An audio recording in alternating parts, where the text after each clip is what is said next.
the stillness of a chamber deep within the palace of Alexandria, a queen lies motionless upon her couch, her arm said to bear the mark of the serpent's kiss. Rumors drift like smoke in the corridors. Some whisper of poison, others of betrayal, and some believe she chose her own end rather than endure the triumph of Rome. Welcome, wanderer of time. Tell me, in what quiet place and in what hour of your life do you listen to this story? Share your moment below so that our memories may weave together across distant lands, and do not forget to subscribe so that our circle of remembrance may grow ever wider. The chamber is heavy with silence. Only the faint perfume of crushed flowers lingers in the air, mingling with the dust of centuries. Curtains stir, though the windows are closed, as if the walls themselves breathe in the secret of her final hour. Cleopatra, last of the pharaohs, is gone. The woman who once held emperors in her gaze now rests in the stillness that neither Rome nor Egypt could disturb. A hush falls upon Alexandria, though outside the palace gates soldiers move and whispers gather in the streets. Some weep in sorrow, others in fear, while others murmur in disbelief, for the manner of her death is clouded in mystery, and mystery feeds the hunger of memory more than truth ever can. One story tells of a basket carried quietly into her chambers, filled with figs so sweet that none suspected danger. Beneath the fruit a serpent lay coiled, its fangs heavy with venom. When the queen reached her hand into the basket, the creature struck, and the poison, swift as the desert wind, passed into her blood. Another tale insists no serpent was ever present, that instead she held in her hand a vial prepared long before, a draught she had kept for this moment when the balance of her fate demanded no more bargaining. There are still others who claim her death was not of her choosing at all, but the design of Rome, eager to silence a queen who even in captivity could command loyalty and stir rebellion. Which tale is true, and which is fable woven by poets, we cannot know. Perhaps the truth itself has slipped beneath the Nile's dark waters, beyond our reach. Yet as we gaze upon her final hour, questions rise like shadows around her. Why does her death draw us as much as her life? Why does a queen who fell more than 2,000 years ago still stir such fascination in our minds, still awaken in us that mingling of awe and unease? Perhaps it is because her end feels like the closing of an age. With her breath ceased, so too ended the long line of pharaohs who had ruled since memory's dawn. She was not Egyptian by blood, but Macedonian Greek, yet in her the world saw Egypt itself, its wealth, its mysteries, its allure. Her death was more than the fall of a woman. It was the dimming of a civilization's flame. But before this ending, there was life. And before the silence of the chamber, there was the music of ambition and desire, the laughter of lovers, the clamor of armies, and the murmur of Nile waters, carrying secrets through the heart of the land. Let us not rush too swiftly through her tale, for each moment carries with it the weight of ages. As the ancients believed, to name and to remember is to grant a second life, and so in speaking of Cleopatra, we keep her among us. She was born in a palace that looked upon the sea, at a time when Egypt no longer stood as the boundless empire it once had been, yet still remained a jewel of wealth and learning, the envy of all who gazed upon it. The Ptolemaic dynasty, her family, had ruled Egypt for generations, tracing their origin back to Ptolemy, the companion of Alexander the Great. They were not of the Nile, but of Macedonia, and though they bore the crowns of pharaohs, their tongue was Greek, their traditions foreign to the sands that nourished their people. Some rulers before her had scarcely troubled to learn the language of the Egyptians they ruled, but Cleopatra was different. She listened, she studied, She spoke with the people in their own words, and by doing so, she won a loyalty her ancestors could never claim. Was this ambition, or was it a rare spark of empathy? We cannot say.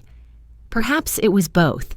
The dynasty into which she was born was one of brilliance and decay, a court heavy with luxury but also with rivalries sharp enough to spill blood across marble floors.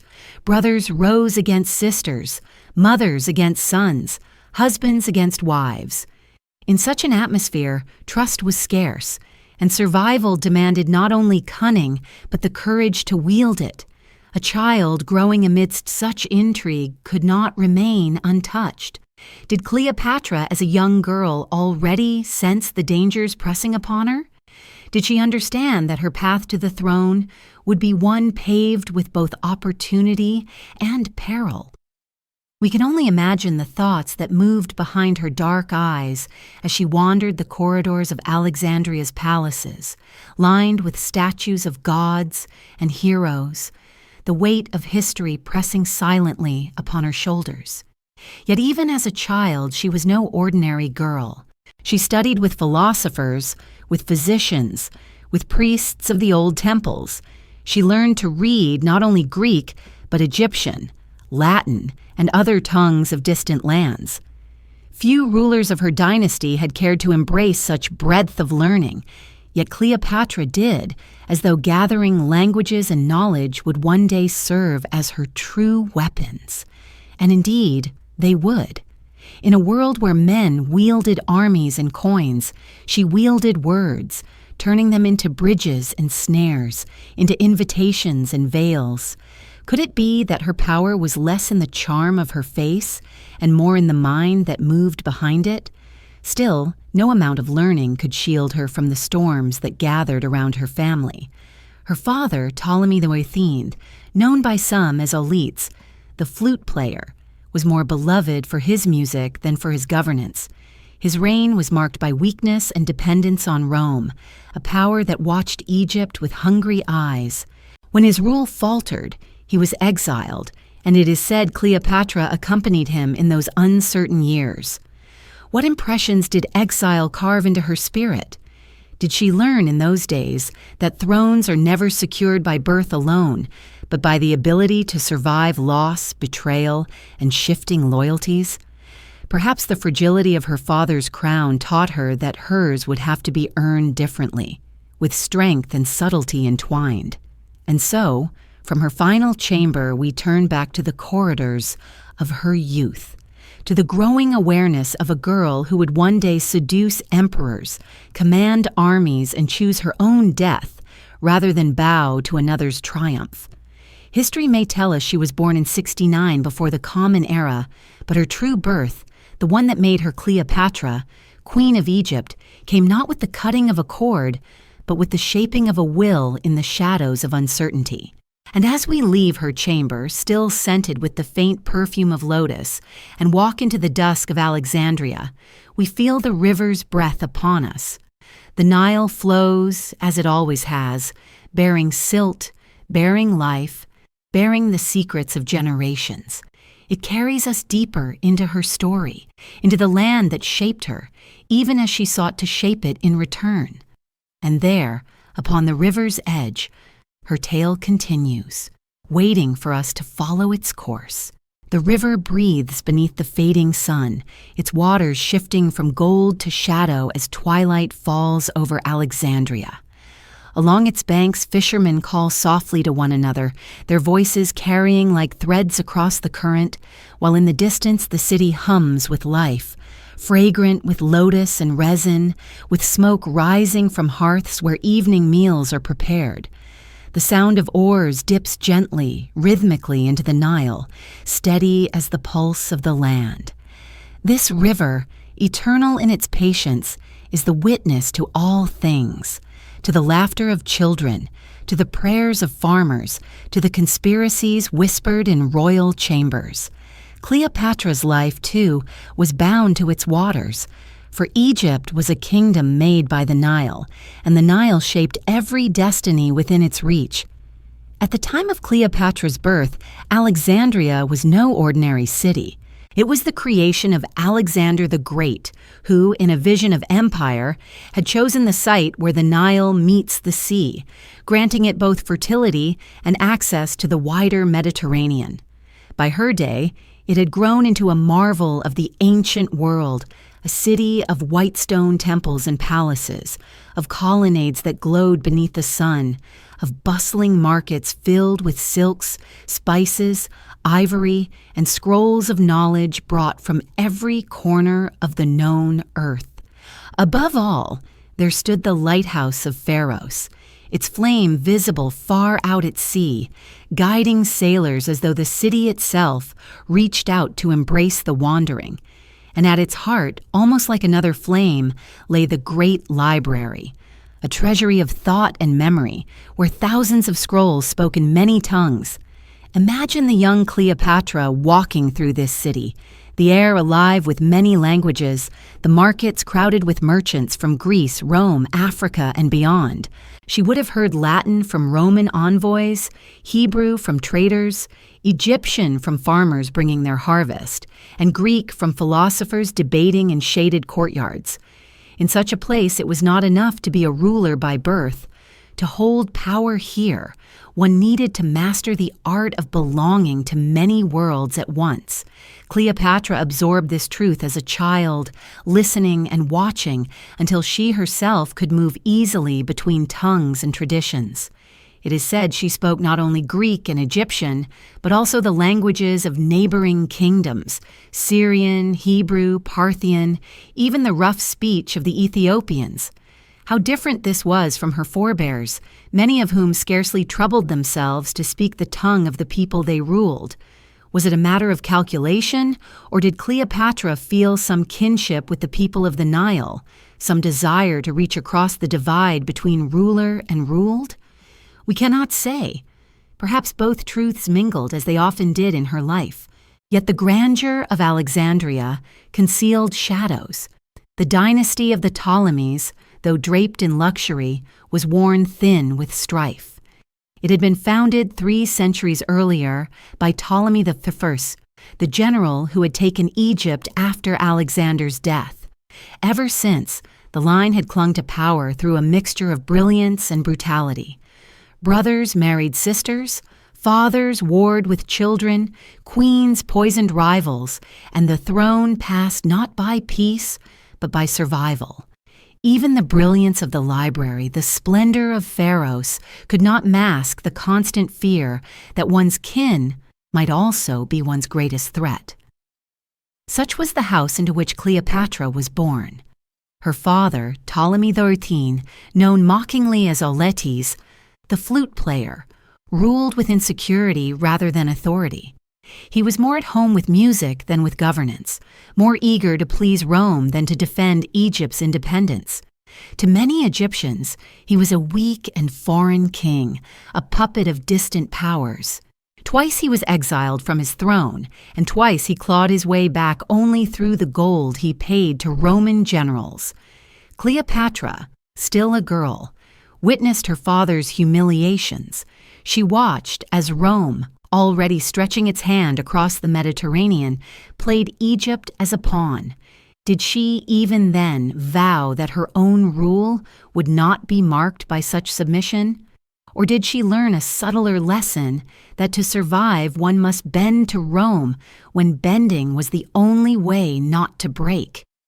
These impressions marked her youth, and yet though her father's reign was faltering, the wealth of Alexandria continued to flow. The Nile never ceased to flood, depositing its rich silt across the fields, yielding harvests that fed not only Egypt, but also the appetites of Rome. Grain was Egypt's true treasure, more enduring than jewels or gold. It was said that whoever controlled Egypt controlled the stomach of Rome. Cleopatra grew to understand this truth. She would one day wield it as a weapon, sharper than the blade of any soldier. Still, in her early years, she was only a child wandering the echoing halls of palaces, halls decorated with statues of gods half forgotten, with mosaics that shimmered like trapped starlight. She studied under tutors who pressed upon her the wisdom of Greek philosophy and Egyptian ritual. She learned of Isis, the goddess of motherhood and rebirth, and of Osiris, the lord of the underworld, of Ra, who sailed across the heavens each day in his solar bark. Later, she would claim to be the living embodiment of Isis herself. Was this belief born of piety or of calculation? A queen, after all, is not merely flesh and blood, but symbol and myth.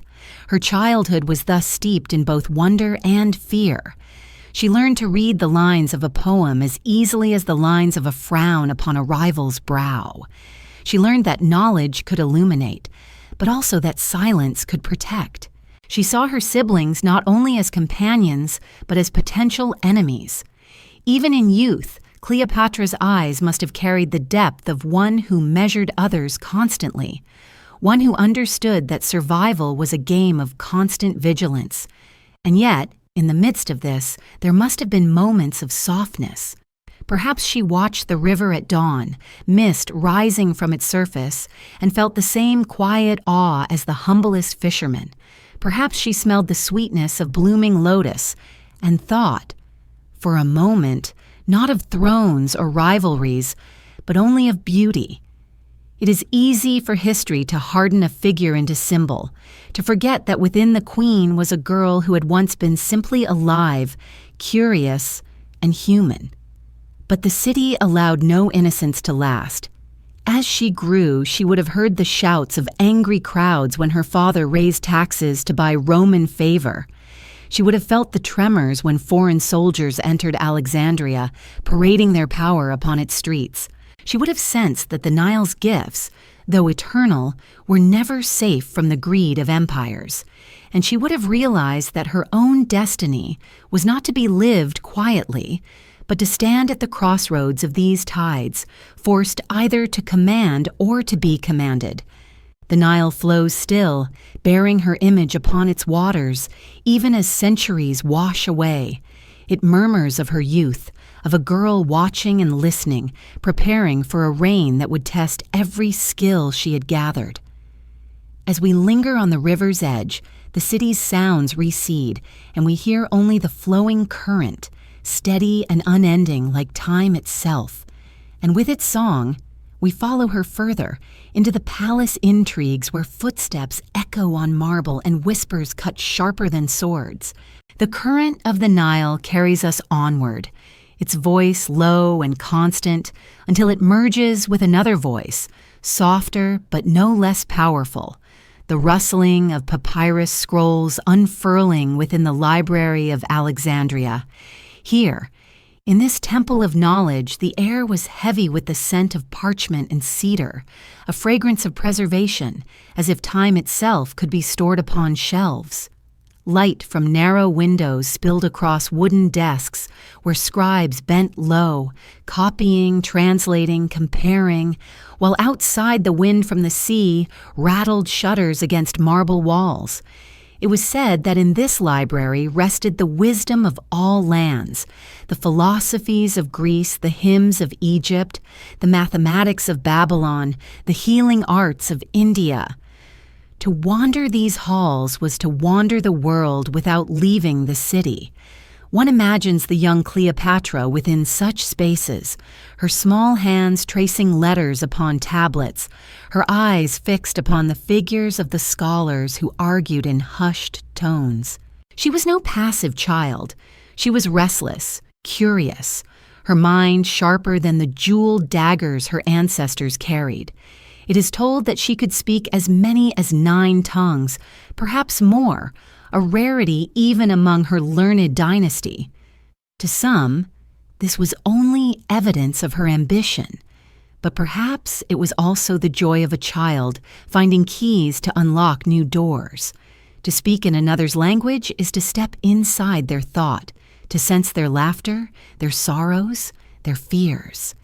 In this way, Cleopatra gathered more than words. She gathered ways of being. The library itself was a paradox. It sought to capture the world, yet it could not escape the frailty of fire and neglect. Scrolls perished with each passing generation, even as new ones were brought in. Did Cleopatra, standing amidst its vast collection, sense already the impermanence of knowledge, the fragility of even the grandest of monuments? Perhaps she understood what few rulers grasp, that power and memory are both as vulnerable to destruction as parchment to flame. Was this why she later sought to make her body, her voice, her very presence into something unforgettable, something that could rival even the permanence of stone? Her education was not confined to scrolls. She studied the arts of governance, the systems of taxation, the rituals of the temple, and the subtleties of court ceremony.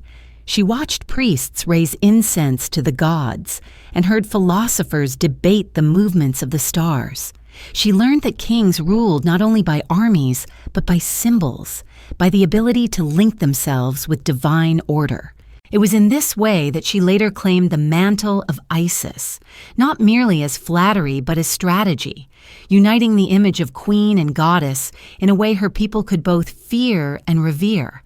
Still, the world she inhabited was not an ivory tower of learning, but a court where rivalries sharpened daily.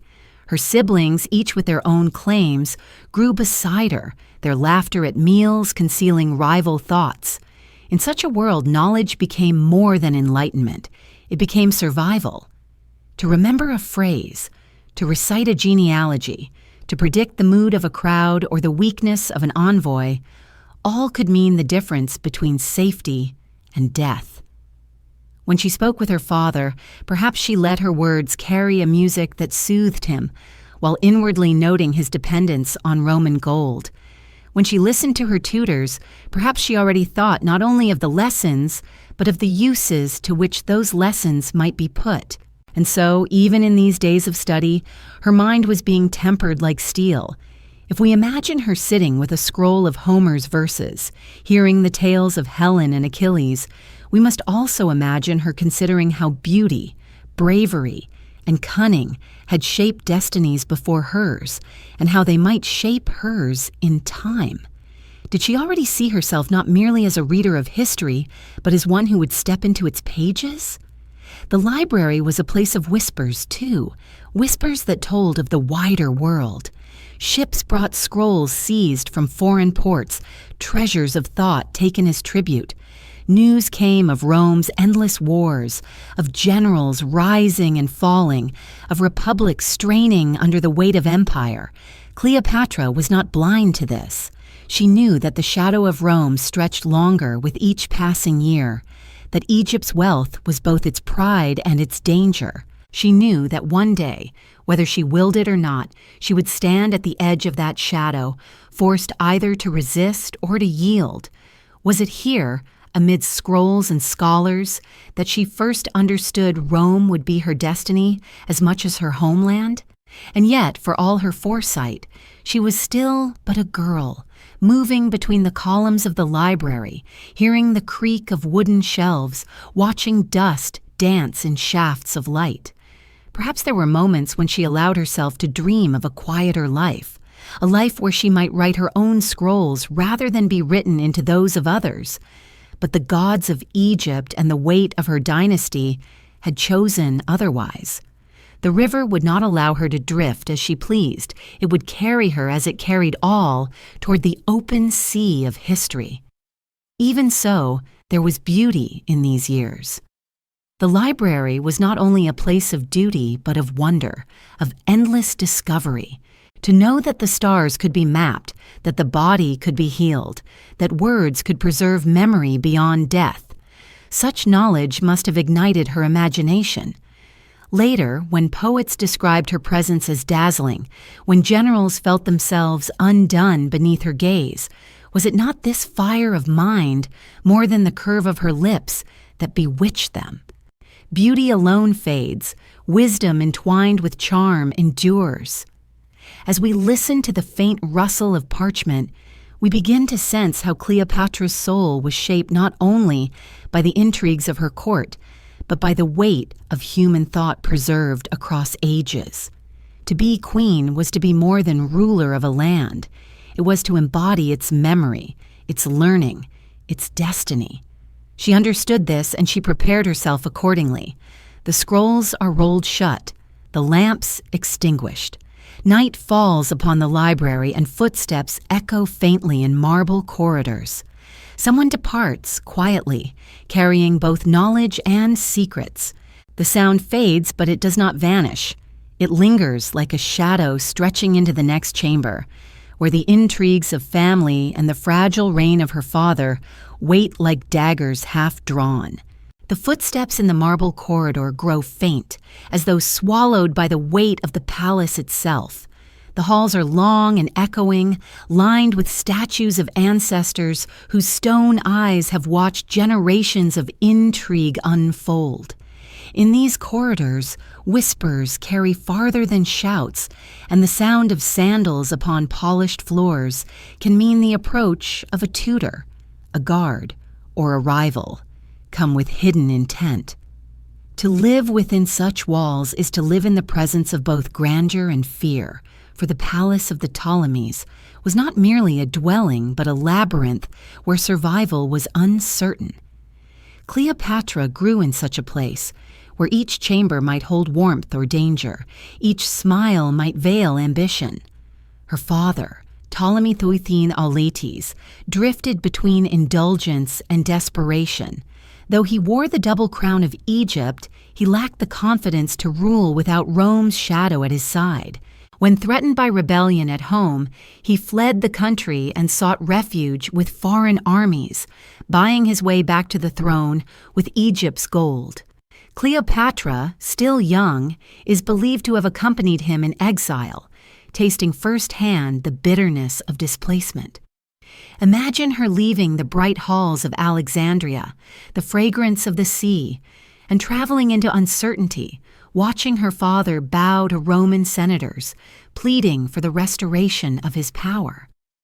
What lessons did those years teach her? Perhaps that crowns are not secured by bloodline alone, but by alliances forged in necessity. Perhaps she saw that Rome was not simply a neighbor, but a master disguised in distant garments. When Auletes returned to Alexandria, restored by Roman arms, his reign was weakened further.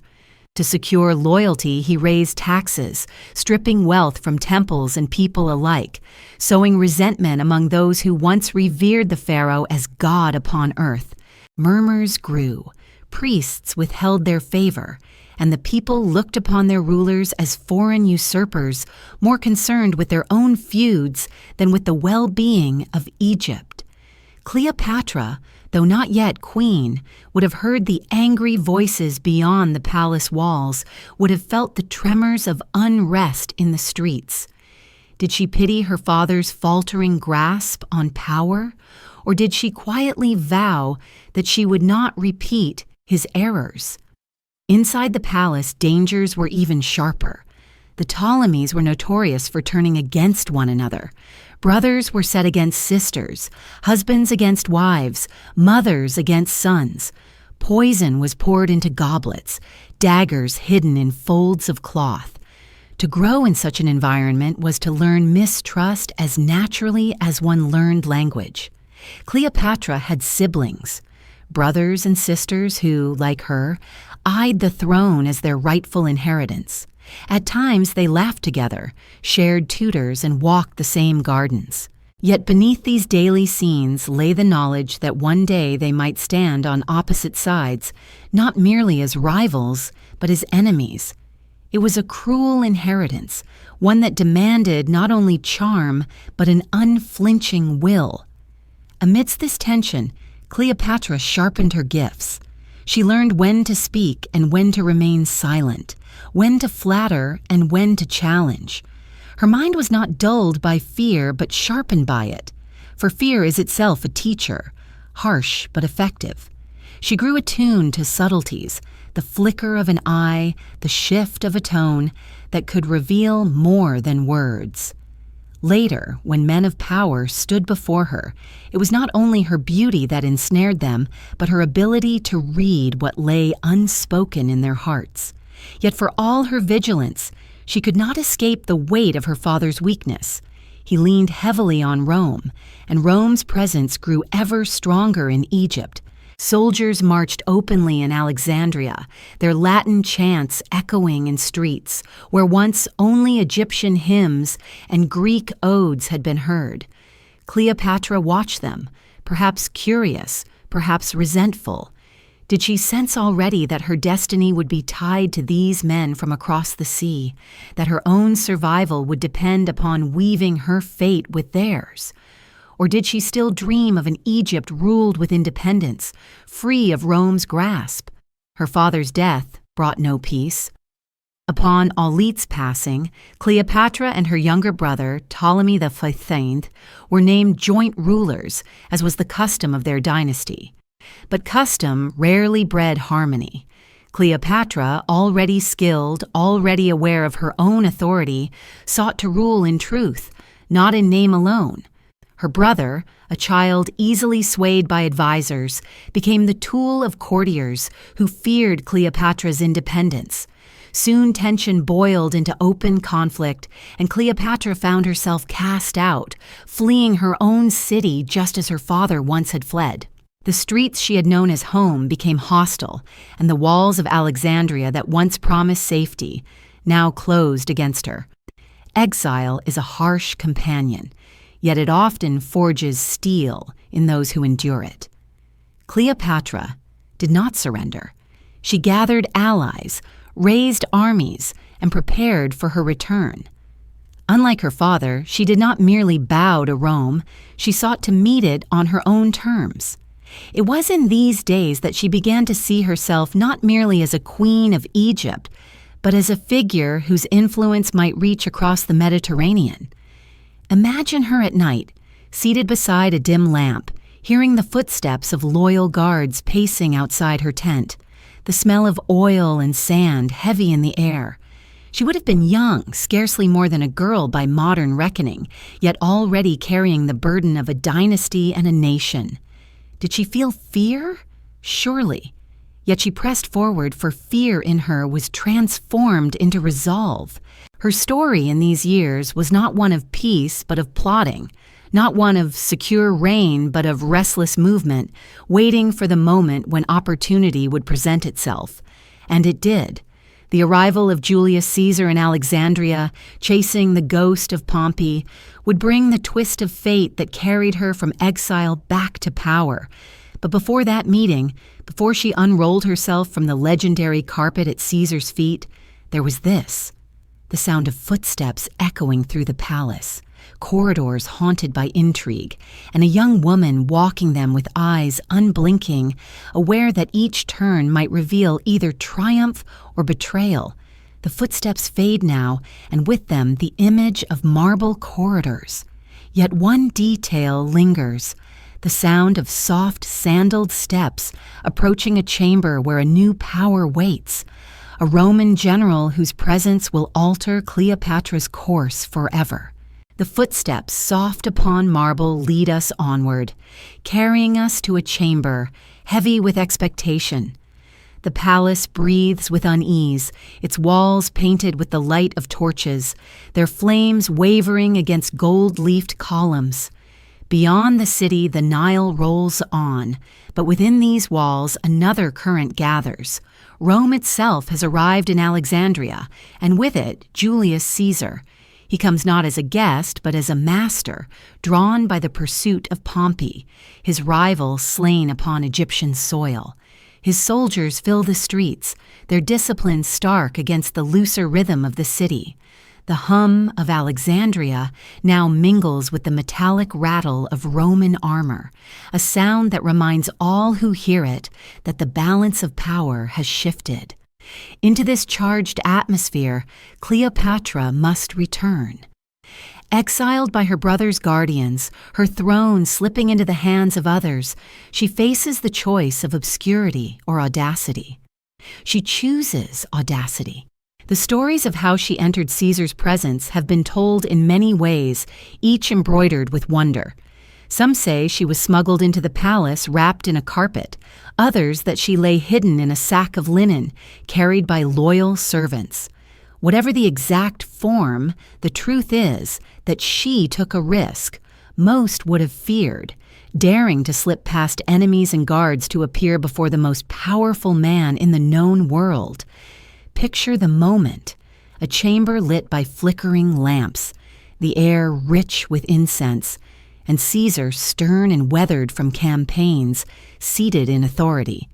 Suddenly before him stands Cleopatra, unrolled like a secret revealed, her eyes alight not only with beauty but with intelligence. The stories often dwell upon her charm, her youthful allure, her voice said to hold a music that captivated. Yet what may have struck Caesar more was her boldness. Few men dared surprise him, and fewer women still. Here was one who, though outcast from her throne, entered without trembling, speaking not as supplicant, but as queen. What words passed between them that first night we cannot know, but what is certain is that a bond was formed, not of mere seduction, as poets later claimed, but of mutual recognition. Caesar saw in Cleopatra not only a woman, but a ruler who could serve Rome's interests while also serving her own. Cleopatra, in turn, saw in Caesar the key to regaining Egypt, the protector her father had lacked, the ally her throne demanded. Was their union born of passion or of calculation? Likely both, for passion and calculation are seldom strangers in such lives. Their meeting altered the fate of Egypt. With Caesar's support, Cleopatra was restored to her throne. Her brother, Ptolemy XIII, who had conspired against her, soon found himself drowned in the Nile while fleeing battle, a grim fate that echoed the river's indifference to human schemes. Cleopatra emerged from exile no longer as claimant, but as ruler, her authority secured by Rome's might. Yet she did not appear as a puppet. She stood beside Caesar as equal in presence, reminding all that while Rome's general could destroy, she could enthrall. The alliance bore fruit not only in politics, but in blood. Cleopatra gave birth to a son, Caesarion, whom she declared to be the child of Caesar himself. This claim was scandalous in Rome, where whispers already questioned Caesar's ambitions toward kingship. Yet in Egypt it carried a different weight. The union of their queen with Rome's greatest general seemed to promise security, a blending of two worlds. Was Caesarion truly Caesar's son? Most believe so, though certainty eludes us. Regardless, the child became both symbol and burden, the living proof of a union that neither Rome nor Egypt could easily ignore. In these days, Cleopatra's power was not merely in her beauty, but in her ability to weave her fate into the fate of Rome. She entertained Caesar upon the Nile, guiding him in a journey across Egypt. Together they sailed upon the river in a barge adorned with purple sails and golden oars, passing temples whose walls spoke of gods older than Rome itself. Caesar saw not only the majesty of Egypt, but also the devotion her people showed to their queen. Cleopatra, in turn, showed him a land whose wealth might sustain his ambitions. Did she hope to bind him not only to herself, but to her country, to make Egypt essential in his plans? Perhaps. Yet the river flowed on, unmoved, bearing both splendor and scheme alike. In the streets of Alexandria, whispers spread. Some admired the queen's courage, her ability to reclaim her throne against all odds.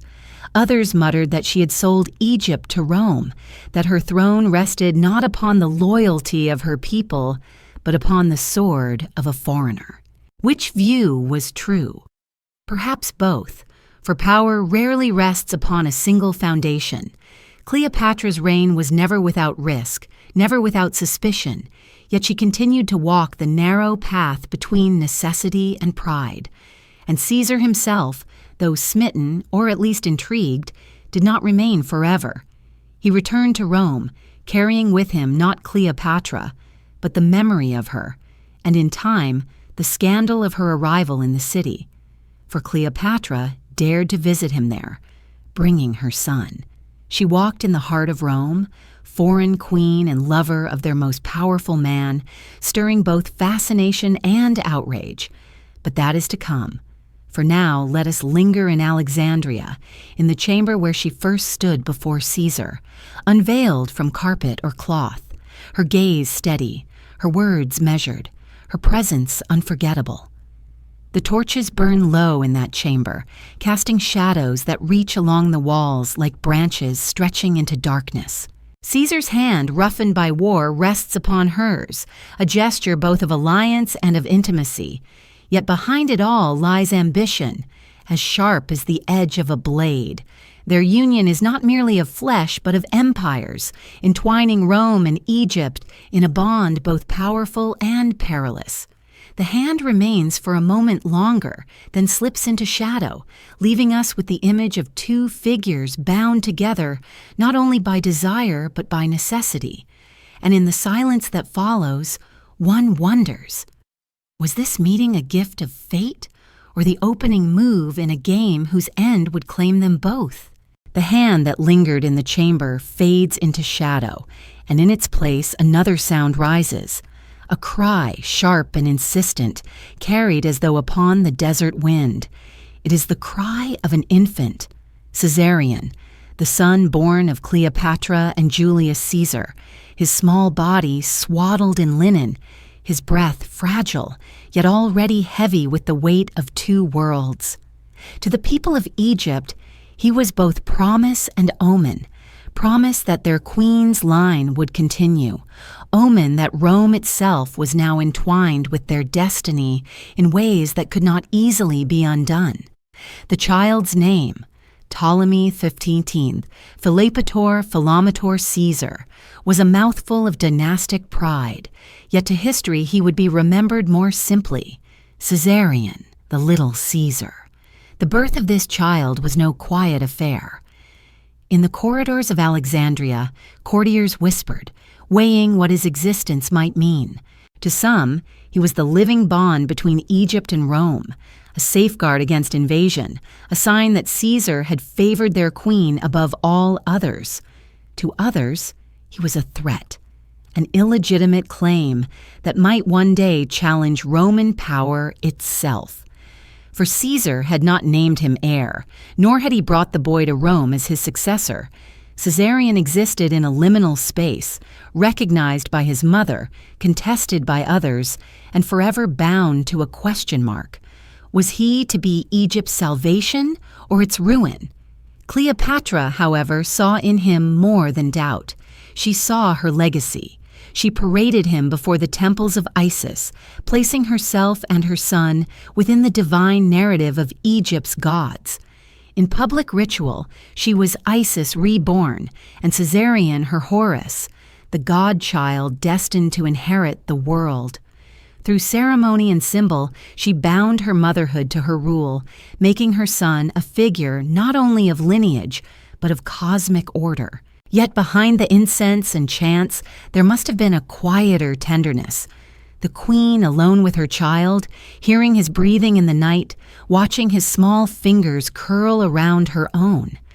Did she find solace in those moments, a glimpse of humanity untouched by politics? Or was even her motherhood another tool in the great game she played?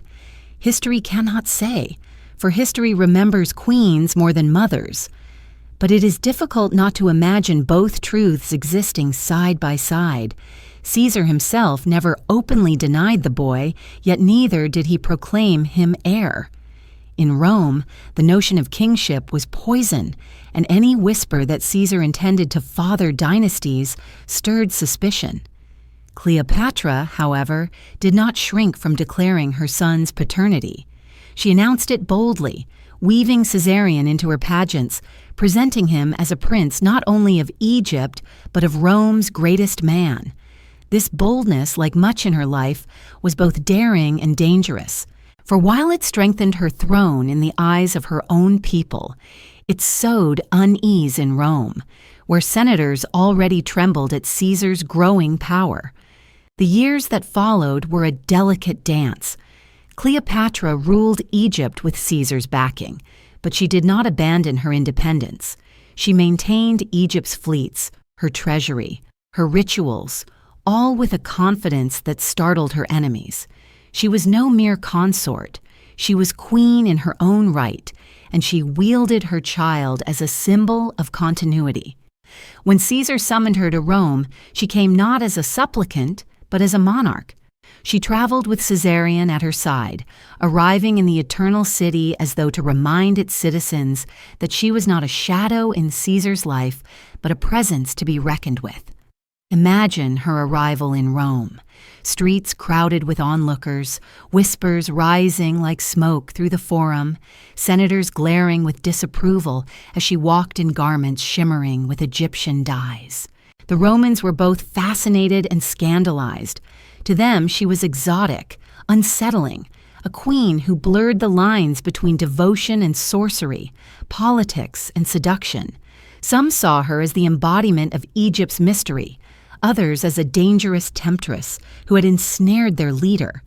In banquets, she was spoken of in hushed tones, both admired and despised, yet in her own bearing she did not falter. She dined with Caesar, appeared openly in his gardens, and presented her son with pride. And what of Caesar? He was a man already accused of seeking kingship, of placing a crown upon his own head. The presence of Cleopatra and her child fed these suspicions, sharpening the knives of his enemies. Did he love her, or was she merely convenient in his wider ambitions? The question lingers unanswered, for even in their intimacy, politics was the ever-present third companion. But the bond was undeniable. For a time, they seemed a pairing of destiny. The Roman general who sought to rule the known world, and the Egyptian queen who embodied a civilization as ancient as time. Yet destiny is fragile. The Ides of March approached, and with it the collapse of dreams. On that day, when Caesar fell beneath the blades of his assassins, Cleopatra was far from the Senate house, but the echo of his death reached her like a thunderclap. The man who had restored her throne, the father of her son, the shield that had guarded Egypt from Rome's hunger, was gone. In the streets of Rome, chaos broke loose, and Cleopatra, foreign and vulnerable, understood at once the danger. No longer did her presence inspire curiosity. Now it threatened her life. She fled swiftly back to Egypt, carrying her child, the cry of Caesarion once again rising against the wind. Back in Alexandria, the question of survival loomed larger than ever. Without Caesar, what did Caesarion mean? To her, he was still heir, still hope, still the promise of continuity. To Rome, he was a complication, a potential claimant, a danger. Cleopatra doubled down on her role as Isis, her son as Horus, weaving their images into coins, reliefs, and ceremonies. She sought to make Egypt's identity inseparable from their reign, as though by declaring it divine she could make it secure. Yet shadows lengthened. Rome was not finished with her.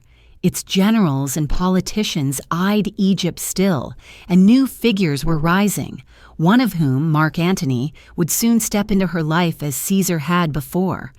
But for now, let us remain with the child. In his cry we hear both innocence and burden, a sound that drifts beyond the palace walls into the streets of Alexandria, carried on the desert wind. To some ears it is the promise of renewal, to others the herald of trouble. For no infant, however cherished, can remain untouched by the tides of empire. The desert wind continues, restless, carrying not only the cry of a child, but the whispers of Rome, drifting across the sea, murmuring of suspicion and plots. Those whispers will grow louder soon enough into shouts at Roman banquets, where Cleopatra's name is spoken with unease. The infant's cry carried upon the desert wind drifts farther still, over the waters of the Mediterranean, until it reaches Rome, that restless city of 7 hills, where voices rise in markets, where the tramp of soldiers echoes along stone roads, and where the name of Cleopatra is spoken in tones of awe and suspicion alike. When she arrived in the Eternal City, with Caesarion in her arms and her attendants in trailing garments dyed with the deep hues of the Nile, it was as though Egypt itself had come to walk among the Romans. To them, she was not merely a queen, but a vision from another world, a reminder that beyond their borders lay lands older, richer, and more mysterious than their own. Rome was no stranger to queens and ambassadors, but Cleopatra was different. She did not arrive as a supplicant bearing tribute, nor as a prisoner chained to Caesar's triumph. She came as Caesar's guest, perhaps even as his consort, housed in a villa across the Tiber where her presence was both undeniable and scandalous. Senators muttered that Caesar, already too ambitious, now flaunted a foreign queen in the heart of the Republic. They whispered of kingship, of crowns, of the old fear that Rome might once more bow to monarchy, a fear that had fueled its hatred of tyrants since the days of Tarquin. To see Cleopatra, radiant and unbowed, moving through Caesar's gardens, was to see those fears given shape. For the common people, curiosity mingled with fascination. They marveled at her attire, her jewels, the perfumes that clung to her like the breath of lotus blooms. They spoke of her voice, said to be like music even when she spoke plainly, of her gaze that seemed to pierce through words into intention. Some claimed she used sorcery, that her power over Caesar could not be explained by beauty or wit alone. Others said she was no enchantress, but simply clever, that she understood the hearts of men better than they understood themselves. Whatever the truth, she left no one unmoved. Caesarion, too, was present, though veiled from the eyes of many. To Romans, the existence of this child was an unsettling whisper. Was he truly the son of Caesar? If so, did that mean Caesar intended to establish a dynasty, to pass Rome not to adopted citizens, but to a bloodline mingled with foreign queens? The thought was intolerable to many senators. Cleopatra, however, did not hesitate to make the claim. She spoke openly of Caesarion as Caesar's son, parading him before her people in Egypt and hinting at it in Rome. This boldness was dangerous, yet it also revealed her unyielding confidence. She had staked her throne, her life, her child's life, upon the bond with Caesar, and she would not shrink from declaring it. One can imagine the banquets where her name was discussed, the wine flowing, the lamps burning low, and senators leaning close to murmur of the threat she posed. To them, she was more than a distraction. She was a symbol of Caesar's dangerous ambition. Did Caesar himself intend to crown her queen, not only of Egypt, but of Rome? Did he dream of merging two empires, placing himself and Cleopatra as rulers of East and West? Perhaps. We cannot know his heart, only that his actions fed the rumors that spread like wildfire. Cleopatra must have sensed the hostility, yet she did not retreat into obscurity. She walked the gardens, attended Caesar's gatherings, let her presence be seen. She was not a shadow behind a man, but a light that drew both admiration and scorn. Did she believe that by stepping boldly into Rome she could secure her place beside Caesar forever? Or did she underestimate the depth of Roman suspicion, the way a proud people clung to the illusion of their republic even as it crumbled around them? The days in Rome were both splendid and precarious. Cleopatra tasted its luxuries, heard its poets recite, saw its temples rise toward the sky. Yet she also felt the coldness of its senators' eyes, the unease that followed her wherever she walked. In her villa, she might have heard distant voices shouting in the forum, voices railing against tyranny, against Caesar's excesses, against the foreign queen who seemed to embody all their fears. Then came the day when those voices turned to action. The Ides of March. Caesar entered the Senate, his robes flowing, his confidence undimmed. Cleopatra was not there, yet the knives that struck him also struck her future. When he fell beneath the blades of Brutus and Cassius, stabbed again and again until his lifeblood darkened the marble, the dream of security for Cleopatra shattered. Rome erupted in chaos, and Cleopatra, foreigner and widow in all but name, understood that her position had become perilous. Did she weep in that moment, or did she retreat at once into calculation? History does not tell us. We know only that she fled Rome swiftly, carrying Caesarion back to Egypt, leaving behind the city that had never fully accepted her. The villa across the Tiber grew silent. The perfumes faded, the whispers turned into curses, and Rome's memory of her was twisted into legend and suspicion. But in her flight, she carried both her child and her determination. Cleopatra was not finished. Her throne still stood in Alexandria, and her will remained unbroken. Back in Egypt, she once more donned the mantle of Isis, presenting herself as goddess and mother, queen and widow. Caesarion was her proof, her claim, her anchor. She raised him not only as son, but as symbol, teaching her people to see in him the continuation of her reign. Yet Rome's shadow remained, darker now than before. Caesar's assassins still held influence, and his allies, chief among them Mark Antony, would soon rise to contest the world. For now, though, let us linger in the image of Cleopatra in Rome, her figure moving through shaded gardens, her robes trailing, her presence both alluring and unsettling. Around her, Romans whisper, some enchanted, some outraged, all unable to ignore her. She is a guest, yet she walks as though she owns the ground beneath her feet. And when she departs, the echo of her steps lingers, a reminder that though Rome tried to resist her, it could not forget her. The whispers do not vanish with her departure. They grow, becoming sharper, harsher, louder at Roman banquets, where senators debate her influence and her audacity. The air fills with suspicion, with envy, with fear, and it is in those whispers that her story moves forward, carrying us into the night when daggers glinted in the Senate house and lamps burned low in a chamber where Cleopatra kept a solitary vigil. A lamp whose flame trembled as though sensing the fall of Caesar. The whispers that followed Cleopatra through the gardens of Rome swell now into shouts, echoing through the marble halls of the Senate on that fateful day, the Ides of March. The air within that chamber was heavy, and beneath the flowing robes of senators' daggers were hidden, their blades gleaming faintly in the dim light. Caesar entered with the ease of one who believed himself untouchable, perhaps too certain of his authority, too secure in his mastery of men. He did not see the circle closing until it was too late.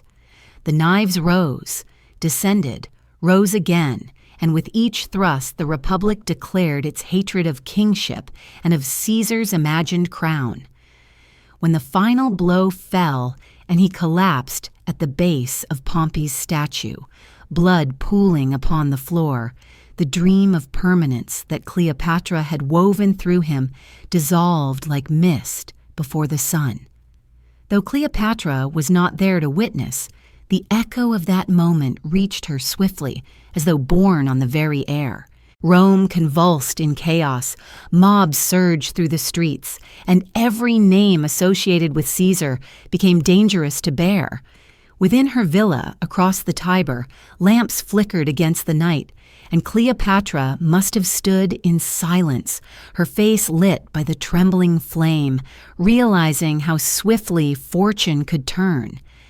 Just days earlier, she had been queen, consort, and mother of Caesar's child, secure under his vast shadow.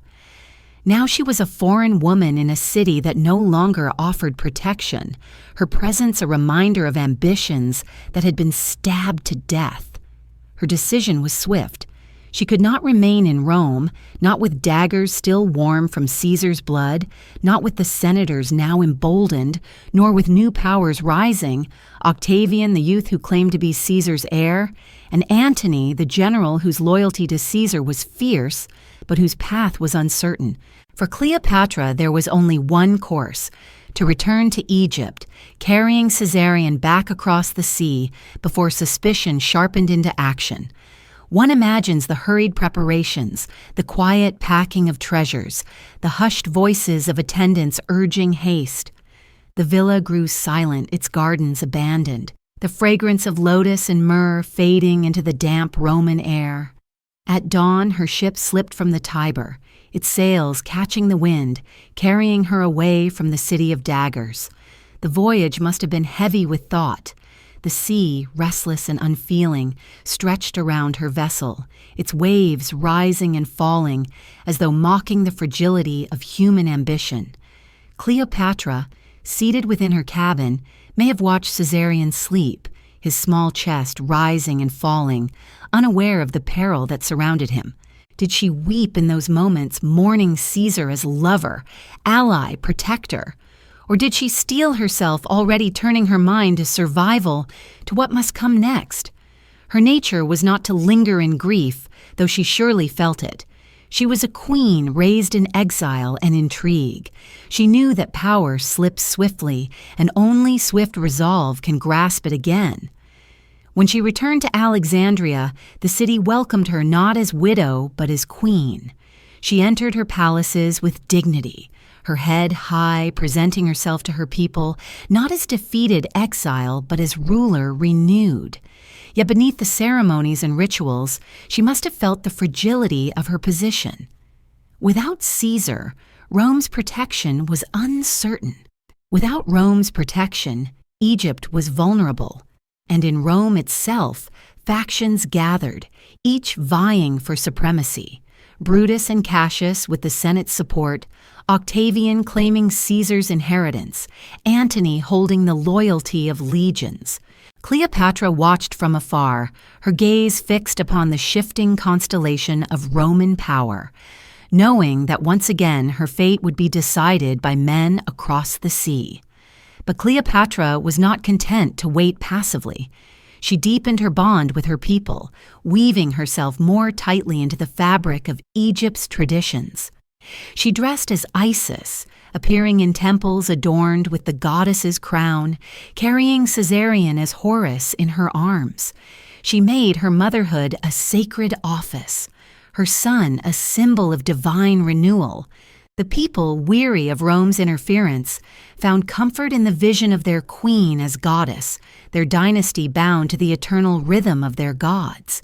Yet even as she invoked the power of Isis, she must have known that divine images alone could not shield her from the ambitions of Rome. In the quiet of her chambers, the lamp still burned, a solitary flame against the dark. Perhaps at night she stood before it, her face reflected in bronze mirrors, her thoughts circling the same questions. Would Caesarion survive to inherit Egypt? Would Rome's new rulers see him as a threat to be eliminated? And where among these men, Octavian, Antony, Lepidus, might she find an ally strong enough to protect her throne, yet malleable enough to be influenced by her? The lamp flickers, and its light falls upon scrolls spread upon a table. Letters, reports, accounts of Roman movements. She reads them with steady eyes, her lips unmoving, her mind calculating. Outside, Alexandria hums with life, the cries of merchants, the calls of boatmen, the laughter of children. But within these walls, the queen's solitude is heavy. She has returned from Rome, yet Rome has not left her. Its shadows creep across her palace. Its whispers haunt her sleep. The daggers that struck Caesar have cut into her own life, though she still breathes. In such moments, one wonders, did she regret her time in Rome, her boldness in walking openly through its gardens, her audacity in bringing her son to its heart? Or did she believe it was necessary, that her very survival had depended on making Caesarion visible, undeniable, unforgettable? Regret, if she felt it, could not linger long, for the game of survival leaves no room for endless mourning. The queen, who once unfurled herself before Caesar, now prepared to unfurl her presence before another. Fate had closed one door with a dagger's thrust, but it would open another soon, upon the deck of a barge gilded in gold, where music and perfume would rise once more to weave power out of desire. For now, though, let us remain with the flame of that solitary lamp, its light trembling in the chamber where Cleopatra sits awake, her child asleep beside her, the air heavy with the scent of oil and lotus. The lamp burns low, as though sensing its time is short, and yet it endures through the night, a fragile sentinel against the dark. It is here, in this moment of quiet watchfulness, that the next chapter of her story begins to take shape. The solitary lamp burns low, its light wavering against the chamber's walls, and in that flicker we glimpse the glint of water, as though flame has become river, stretching outward into the night. The scene changes, and the Nile once more flows before us, carrying not only fishermen's calls and the cries of birds, but also the music of strings and flutes. For upon its current drifts a vessel unlike any other, a barge gilded in gold, its purple sails catching the sunlight, its oars of silver striking the water in perfect rhythm.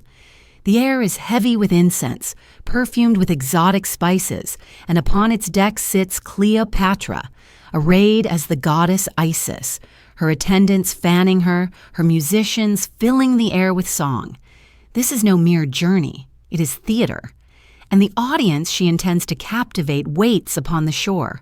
Mark Antony, the Roman general whose loyalty to Caesar had once been fierce and whose ambition now seeks its own horizon. The moment is carefully prepared. Cleopatra understands the power of spectacle. She knows that to meet Antony as simple queen would be to risk dismissal, but to meet him as goddess, enthroned upon the Nile itself, is to demand reverence. And Antony, waiting, cannot help but be ensnared by the vision. He has seen war, he has seen triumph, he has seen the wealth of nations. Yet here before him is something different, a union of beauty and majesty, a presence that seems to belong not to the earth, but to the divine. The crowd that gathers upon the riverbank gasps, and even hardened soldiers feel their eyes drawn to the shimmering barge as though to a dream. When Cleopatra steps ashore, her presence is no less commanding. She speaks with Antony, her voice rich, measured, alluring. She does not plead, she offers partnership. She does not bow, she extends her hand as equal. In this gesture, the memory of her meeting with Caesar echoes faintly, yet the dynamic is different. Caesar had been older, more cautious, already nearing the end of his journey. Antony is younger, fiery, indulgent. Where Caesar weighed and calculated, Antony hungers and desires. Cleopatra knows this, and she fashions her approach accordingly. To Caesar, she had been bold intellect. To Antony, she is lavish wonder. Yet beneath both masks lies the same steel of will. Their meeting becomes legend. Banquets follow, feasts where wine flows like water, where laughter rises to the rafters, where Cleopatra dazzles with wit and generosity. She entertains not only Antony but his soldiers, binding their loyalty through abundance and charm. Antony, ever susceptible to pleasure, finds himself enthralled. He is not blind to her cunning, yet he does not resist. Perhaps he even admires it. For he too is a creature of appetite and ambition, and in Cleopatra he finds a mirror of his own excesses, refined into elegance. But what of Cleopatra's heart in these days? Did she feel true affection for Antony, or was it merely another performance, another mask donned for survival? History cannot pierce the veil of her private thoughts. Yet one suspects that even if calculation guided her, some ember of warmth must have kindled. For Cleopatra was not stone, nor mere symbol. She was flesh, blood, woman, queen. To share laughter across a banquet table, to exchange glances heavy with unspoken desire, to drift together upon the Nile beneath the stars. These things leave marks upon the soul, even when politics dictates their necessity. Still, she never allowed herself to forget her purpose. Antony was not merely lover, but gateway.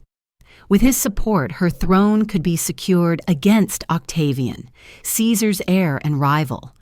With him, she could preserve Egypt's independence, even strengthen it. Without him, she was once more a queen at Rome's mercy.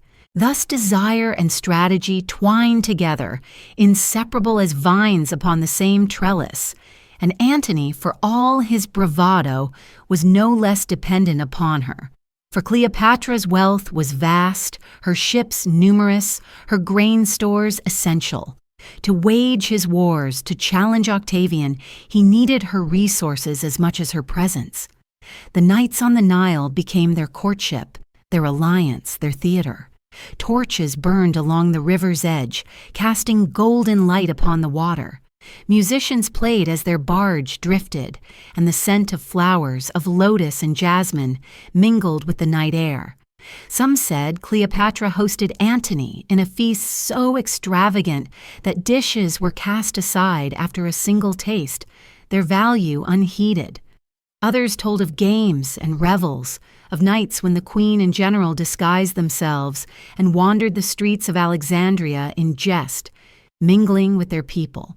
Whether these tales are true or embroidered, they reflect the essence of the bond between them, a mingling of indulgence and intrigue, laughter and ambition, intimacy and performance. Yet beneath the revels lay a deeper current. Antony, torn between Rome and Alexandria, between Octavian and Cleopatra, found himself drifting farther from the city of his birth and closer to the queen whose world ensnared him. Cleopatra, in turn, bound him tighter with each gesture, each glance, each promise. Their destinies became entangled, and with that entanglement came peril. For Rome did not look kindly upon its generals enthralled by foreign queens, nor upon alliances that seemed to place Egyptian gold above Roman discipline. Even as Antony laughed upon the Nile, voices in Rome sharpened, tongues wagged, suspicions deepened. The seeds of ruin were being sown, though neither lover yet chose to hear their rustling in the wind. For now, let us remain upon the river, beneath the stars, listening to the music that drifts across the dark waters. Antony leans close. Cleopatra smiles. The oars dip in rhythm, silver flashing in moonlight. The scent of incense lingers, sweet and heavy, as though the air itself conspires to intoxicate. It is a night of wonder, of seeming permanence, a night when the queen appears invincible and the general unshakable. Yet even in such nights shadows gather, for music, no matter how sweet, eventually yields to silence, and feasts, no matter how abundant, eventually leave behind only emptiness. The music fades, and in its place another sound stirs, a faint rumble, distant, low, the echo of drums, war drums, carried on the wind. They murmur at the edge of hearing, a reminder that passion is never free from consequence, that love and power entwined are always haunted by the specter of conflict. And so, as the barge drifts onward, the night prepares to give way to dawn, when choices will demand their price. The faint rumble of drums carried on the night air grows louder, steadier, until it seems the very river itself beats with their rhythm. From music and laughter, the scene shifts to a heavier cadence, for the sound is no longer of flutes upon the Nile, but of war drums echoing across distant fields, their call a reminder that Rome does not sleep. In the glow of Alexandria's torches, Antony lingers, enthralled by Cleopatra. Yet beyond those golden halls the Republic trembles, and Octavian sharpens his power in silence. Antony's devotion to Cleopatra deepens with each passing season. What began as revelry and alliance becomes a bond so consuming that Rome itself whispers of neglect. He winters in Alexandria, not in the camps of his legions. He hosts games and feasts beside Cleopatra's throne, while the Senate mutters that he forgets his duty. For a Roman general, discipline was more than virtue. It was identity. Yet Antony, seduced by Egypt's abundance and by the queen who embodied it, drifts further from that stern image. Some claim he donned Egyptian garb, that he allowed himself to be called by foreign titles, that he lived as though half king beside her. Whether these tales are exaggeration or truth, they reveal how Rome perceived his transformation, not as partnership, but as betrayal. Cleopatra, for her part, does not discourage this. She understands that Antony's strength is not only in his legions, but in his willingness to bind himself to her. Each banquet, each gesture of intimacy, each coin minted with their images, side by side, weaves their fates tighter. She offers him wealth to fund his wars, ships to extend his reach, loyalty that flatters his pride. In return, he offers her the shield of Rome's might, the promise that Caesarion's inheritance will not be overlooked, the vision of Egypt as partner rather than subject. Yet even as she gains, she must know that Antony loses in the eyes of his countrymen. Did she ever fear that her love would weaken him, or did she believe that in binding him closer, she secured her own survival?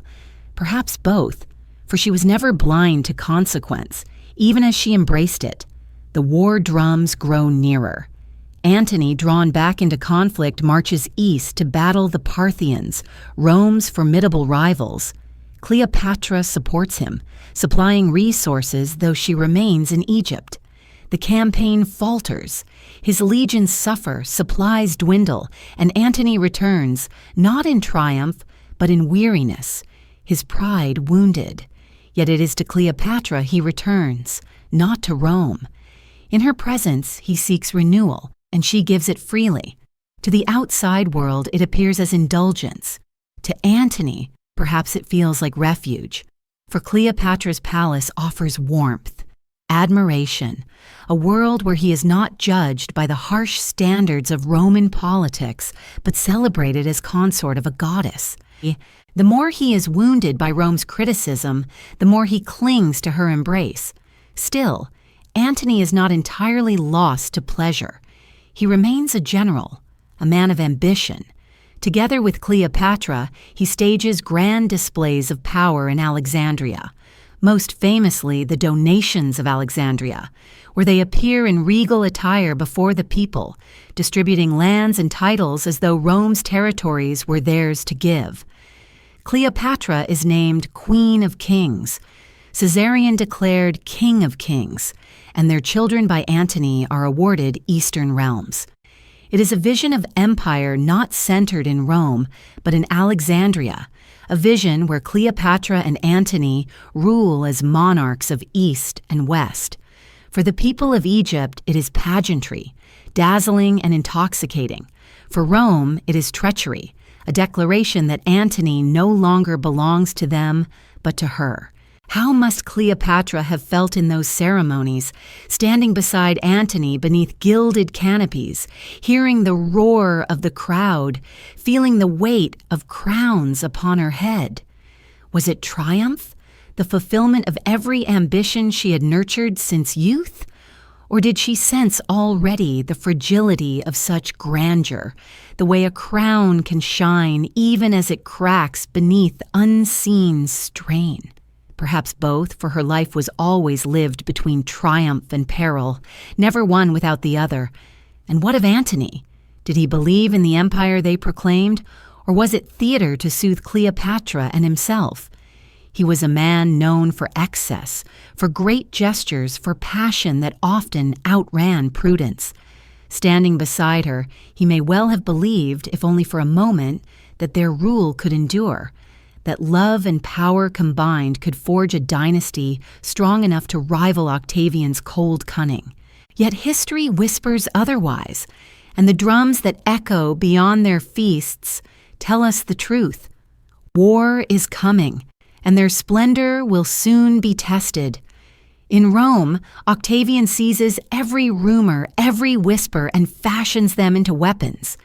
He tells the Senate that Antony has abandoned Roman virtue, that he kneels to Cleopatra, that he is more Egyptian than Roman. He speaks of the Donations as treason, of Caesarion as a rival heir, of Cleopatra as a sorceress ensnaring Rome's finest men. The Senate listens, uneasy, and though some still respect Antony, the tide begins to turn. The image of their general, once heroic, now dissolves into scandal. Back in Alexandria, Cleopatra and Antony perhaps sense this shifting wind, yet they continue their revels, their ceremonies, their bond. They choose to believe in the strength of their union, in the wealth of Egypt, in the loyalty of their allies. But the war drums do not relent. They grow louder, steadier, until they drown the music of banquets, until they press against the very walls of their palaces. Soon the Nile will no longer carry songs, but the preparations of fleets, the clatter of weapons, the calls of men preparing for battle. For now, though, let us linger on a quieter image. The feasts have ended, the torches have burned low, and Cleopatra and Antony sit together in a chamber open to the night. Beyond them, the desert stretches, silent beneath the stars. Antony leans back, weary yet comforted, and Cleopatra's gaze is steady, her hand resting lightly upon his. For a moment there is no Rome, no Octavian, no war drums, only two figures bound together by desire and ambition, holding fast to the illusion that such a bond can withstand the storms to come. But outside, faint at first, the rumble continues. War drums heavier now like distant thunder across the horizon, a warning that passion and devotion have crossed into peril, that choices made in love may yet lead to ruin. And so the night holds its breath, waiting for the storm to break. The war drums that rumbled faintly at the edge of nights in Alexandria now swell into thunder, their sound no longer distant but immediate, pressing upon the very waters of the sea. Dawn rises not upon feasts or banquets, but upon the restless surge of waves, and upon the horizon sails appear, dark and sharp against the pale sky. It is the year of reckoning, and the place is Actium, where the destinies of Cleopatra, Antony, and Rome itself converge.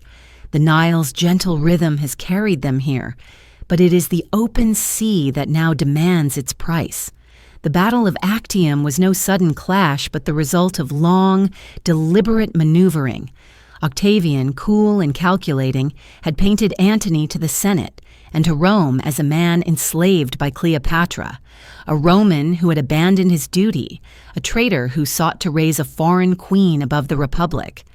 Whether these accusations held truth or not mattered little. What mattered was that they were believed. And belief is as sharp a weapon as any blade. When Antony and Cleopatra brought their fleets to Actium, they carried not only ships and soldiers, but also the burden of suspicion, scandal, and the anger of Rome. The morning of battle was heavy with mist, the sea unsettled, the cries of gulls piercing the air.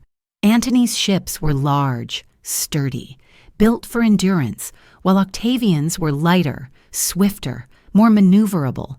Cleopatra's fleet sailed beside Antony's, their banners adorned with Egyptian emblems, bright against the gray dawn. The sight of her ships was enough to confirm Rome's fears. This was not merely a Roman civil war, but a struggle in which Egypt, ancient and wealthy, stood as partner to Antony. For Antony, it was a gamble. For Cleopatra, a necessity. To stand apart was to yield. To fight was to risk all. When the horns sounded, the sea erupted with motion. Oars cut the water in unison, sails strained against the wind, and the crash of wood against wood shook the air. Arrows darkened the sky, spears flew, men shouted in fury and in fear. From the decks of their ships, Antony and Cleopatra watched as the battle unfolded, each decision carrying the weight of empires. At first the struggle held balance, neither side yielding, the sea itself stained with foam and blood. Then came the moment that has haunted memory ever since. Cleopatra's fleet pressed and threatened, broke from the line and sailed toward open water. Whether it was panic, strategy, or desperation, no one can say with certainty. Some claim she fled in fear, unwilling to risk all upon the sea. Others argue it was prearranged, that her withdrawal was meant to lure Antony to her side, preserving their strength for another day. Whatever the reason, Antony saw her sails turn, saw her ship slip away, and in that instant his choice was made. Abandoning his command, leaving his legions to their fate, Antony followed Cleopatra. His flagship turned, his oars struck furiously, his eyes fixed upon the queen's departing vessels. To his soldiers, it was betrayal. To his enemies, it was proof of Octavian's accusations. Yet to Antony, it was something else, whether love, despair, or the unshakable conviction that his fate was bound to hers. Together they fled, leaving the sea of battle behind them, leaving their men to fight and die as best they could. The sea swallowed the wreckage, the shouts of drowning men, the splintered wood, the cries of loss. Octavian's fleet pressed its advantage, and victory was his. Antony and Cleopatra, safe upon the open waters, carried with them not triumph, but ruin. Their choice, made in the heat of that desperate moment, would forever define their legacy. Was it cowardice, or was it devotion? Was it the collapse of reason beneath passion's weight, or the clear recognition that the battle was already lost? History offers no certain answer, and perhaps that uncertainty is the truest reflection of their humanity. For Cleopatra, the flight may have been calculation, a refusal to risk Egypt's fleet in a battle already doomed. For Antony, it may have been love, pride, or despair.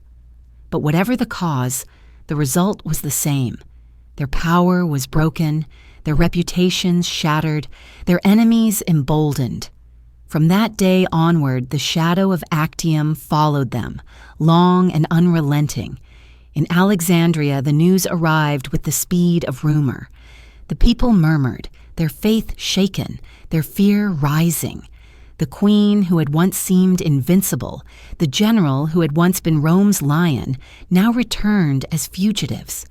Their ships entered the harbor not with triumphal music, but with silence heavy as stone.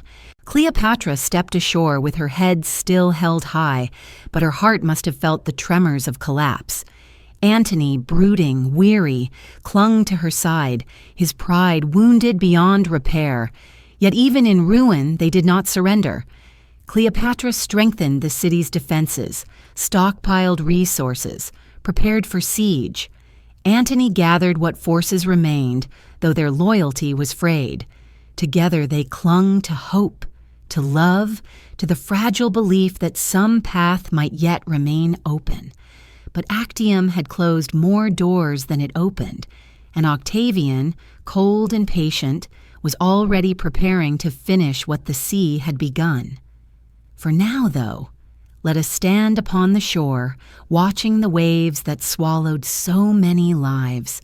The sea glimmers beneath the moon, calm once more, indifferent to the fate of men and queens. The wreckage has drifted away, the cries have faded, but the memory lingers, a fleet broken, a choice made, a destiny sealed. The water laps softly against the stones as though whispering its verdict. That power built upon love and ambition is as fragile as a sail in a shifting wind. The moon rises higher, its light casting silver upon the still surface. Yet beneath that surface lies silence, heavy with loss. Silence that presses forward into Alexandria itself, where torches soon burn along the city walls, a fragile shield against the darkness that advances inexorably. The sea that swallowed Antony's fortune at Actium falls silent, its waves smoothing into calm, yet its memory flows inland like a wound carried upon the current. That silence reaches Alexandria, where torches now burn along the city's walls. Their flames sputter in the desert wind, wavering against the vast night, a fragile barrier of light against the certainty of Rome's approach. Within those walls, Cleopatra walks the terraces of her palace, her eyes fixed upon the horizon, her thoughts restless as the river itself. In the wake of Actium, despair could have crushed her, yet she does not yield. The queen who once studied by lamplight, who once unfurled herself from a carpet before Caesar, now marshals her strength with the same fierce determination. She orders the fortification of Alexandria, the gathering of supplies, the reinforcement of armies. Grain is stored in great silos, ships repaired, weapons forged. The harbor fills once more with vessels, though fewer than before, and soldiers drill in the squares, their shouts carrying over the din of hammers. To the people, she presents not defeat, but resolve, a queen who will not surrender. Yet within, she must have known how precarious it all was, how thin the flame of resistance flickered against the approaching storm. Antony, too, is there, yet diminished. Once Rome's lion, once Caesar's heir in strength if not in name, he now wanders the palace like a shadow of his former self. His pride, wounded at Actium, festers. His soldiers, though loyal still, sense his faltering spirit. He drinks heavily, broods in silence, or bursts into sudden fits of rage. And yet, when Cleopatra enters his presence, some spark rekindles. He clings to her as anchor, as if her presence alone keeps him from drifting into despair entirely. Was it love or dependence? Perhaps both, for Antony's greatness had always been entwined with his weakness, his passion as much his undoing as his glory.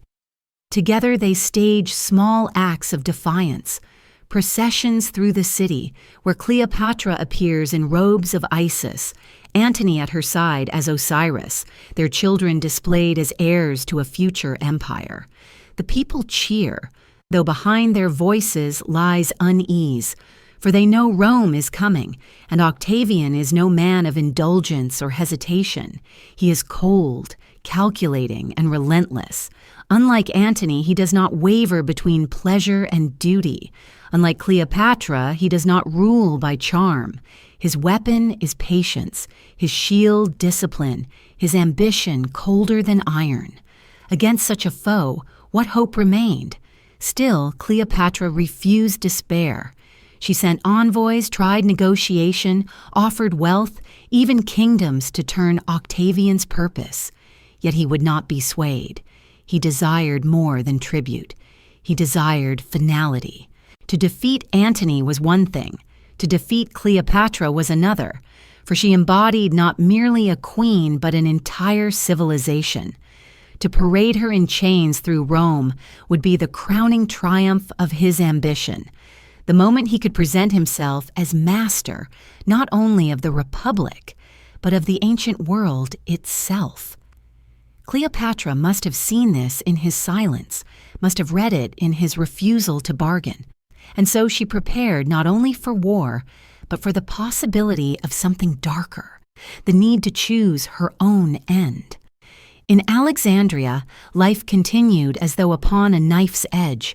Markets still bustled, fishermen still cast nets into the harbor, children still laughed in the courtyards, yet beneath it all was tension, a waiting that never ended. The torches upon the walls burned each night, but their light seemed small against the vastness of the dark. Within the palace, Cleopatra moved through her chambers like one haunted. Did she think of Caesar then, the man who had once restored her throne, whose death had left her vulnerable? Did she think of Caesarion, her son, whose future grew more uncertain with each passing day? Perhaps she thought most often of time itself, how swiftly it had turned against her, how even the brightest flame cannot keep the night at bay forever. Antony, in his moments of clarity, tried still to command. He reviewed troops, planned strategies, spoke of one last stand. His voice carried strength in those moments, and men who had doubted him felt stirred once more. Yet the weight of Rome was too heavy, its armies too disciplined, its fleets too vast. Each plan faltered against the sheer inevitability of Octavian's march, and Cleopatra, though she supported Antony, must have known the truth. The torches on the walls burned brightly, but they were no match for the sun that would rise with Rome's arrival. Still, she did not let the people see her falter. In public, she remained serene, majestic, her presence a balm to those who feared. In the temples, she stood as Isis, offering prayers and sacrifices, binding herself to the gods in full view of her people. In council, she spoke with calm authority, guiding decisions with the same intelligence that had marked her youth. Yet in her private chamber, perhaps she stood again before a solitary lamp, its flame trembling as though it too sensed the end approaching. There she may have whispered questions into the silence. Was survival still possible, or was dignity now the only path left? Could she protect her son, or would his life also be claimed by Rome? The city waited, as all cities do before siege, in a suspended silence. Torches burned upon the walls, their flames bending in the night wind, their smoke drifting upward into the stars. Below them, the sea whispered softly against the harbor stones, indifferent as always. Men sharpened swords, women whispered prayers, children dreamed uneasy dreams. Above them all, Cleopatra walked her palace, her steps light but her heart heavy. She was still queen, but the shadows pressed ever closer, and the sound of Rome's advance was already faintly audible, like a low murmur beyond the horizon. And so we leave her there, upon the terrace, her eyes fixed on the darkness beyond the torches. The flames flicker, fragile but unyielding, their light a symbol of resistance even in the face of inevitability. Yet the darkness is vast, and from its depths rises the faint clatter of weapons dropped in surrender, the echo of what is to come when walls can no longer hold. The faint clatter of weapons dropped in surrender drifts upward from the city's streets, a sound more haunting than the clash of battle. For when men surrender, it is not noise but silence that follows, the silence of will extinguished, of hope collapsing beneath inevitability. In Alexandria, that silence spreads like smoke, seeping through alleys and markets, curling into the courtyards of palaces. Antony hears it first in rumor, then in truth. His soldiers, once loyal, have laid down arms, their discipline crumbling beneath despair. Rome has entered the gates, not with fire and storm, but with the quiet weight of certainty. Octavian's legions march with calm purpose, their sandals striking stone, their banners steady against the sky, while Antony's cause dwindles into echoes. For Antony, the blow is unbearable. Once he was the Lion of Rome, commander of legions feared and admired across the Mediterranean. Now he is a man abandoned, betrayed not only by fate, but by his own weakness. His pride, already wounded at Actium, cannot survive this final humiliation. He walks the corridors of the palace like a restless spirit, his face drawn, his eyes fevered. He calls for his sword, then sets it aside, then calls for it again, as though wrestling with the shadow of death that circles closer each hour. His attendants whisper in corners, their voices heavy with dread, for they see a man unmoored, torn between rage and despair. Then comes the cruelest twist of rumor. Antony hears that Cleopatra has betrayed him, that she has already surrendered to Octavian, that she has abandoned their bond in favor of survival. Whether this tale was planted by enemies or whispered by frightened courtiers, it strikes Antony like a blade. In his despair, he believes it, or chooses to believe it, for suspicion often feeds where trust has already frayed. Rage surges through him, mingled with grief, and he resolves to end his life. To live dishonored, abandoned, is more than he can bear. He calls for his sword once more, and this time he does not set it aside. Some say he fell upon it clumsily, some that he struck himself with deliberate force. However it was, the wound was deep, and his body faltered. Yet death did not come swiftly.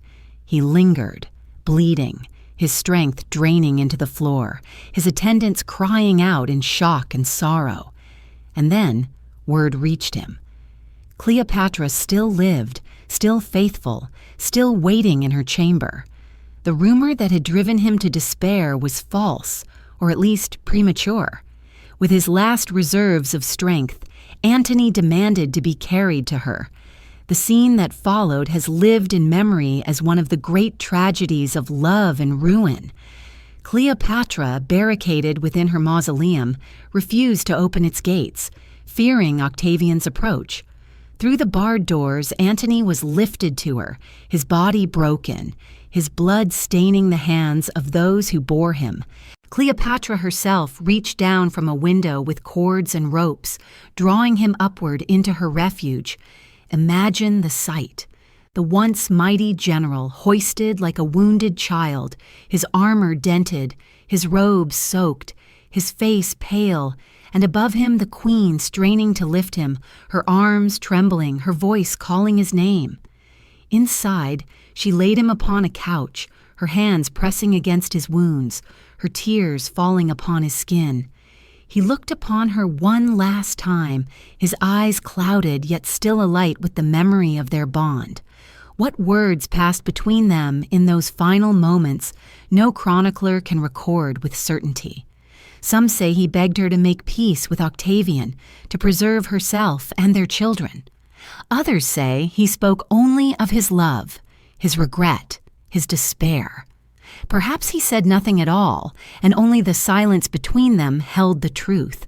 Whatever the case, Antony breathed his last in her presence, his hand within hers, his body surrendering to the shadow that had long pursued him. For Cleopatra, the loss was devastating. She had bound her fate to his, not merely as queen to general, but as soul to soul.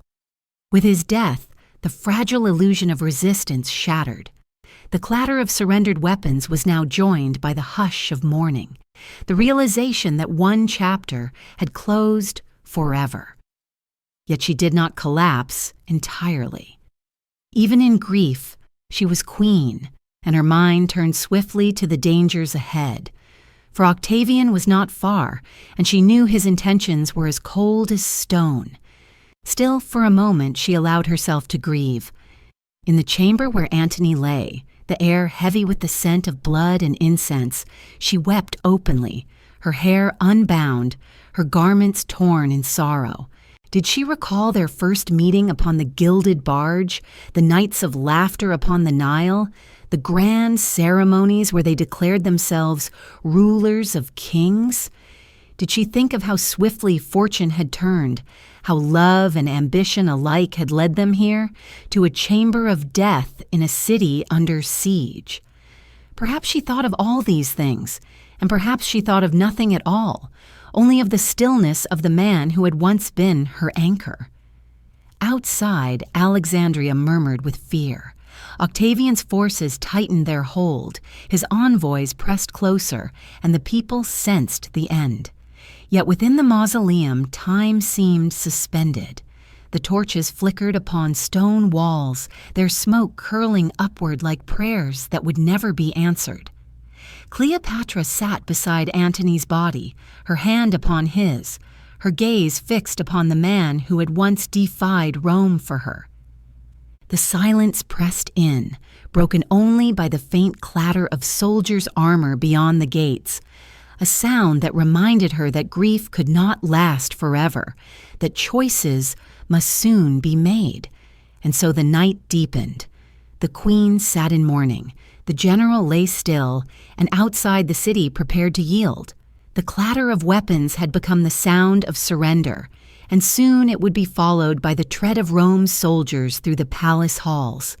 Yet before that moment came, Cleopatra allowed herself one final vigil, one final memory of the man who had loved and failed, who had fought and fallen, whose ruin was now her own.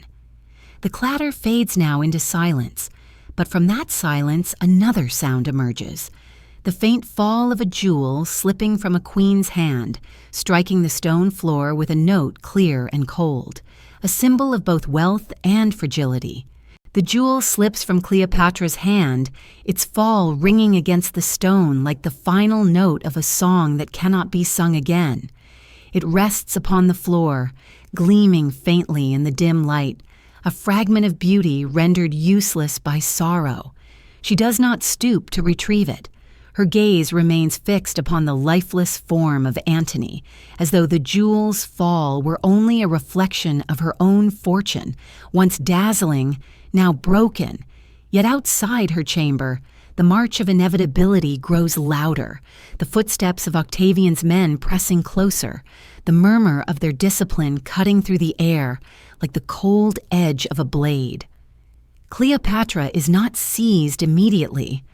Octavian, cautious and calculating, knows that a living queen has more value than a corpse.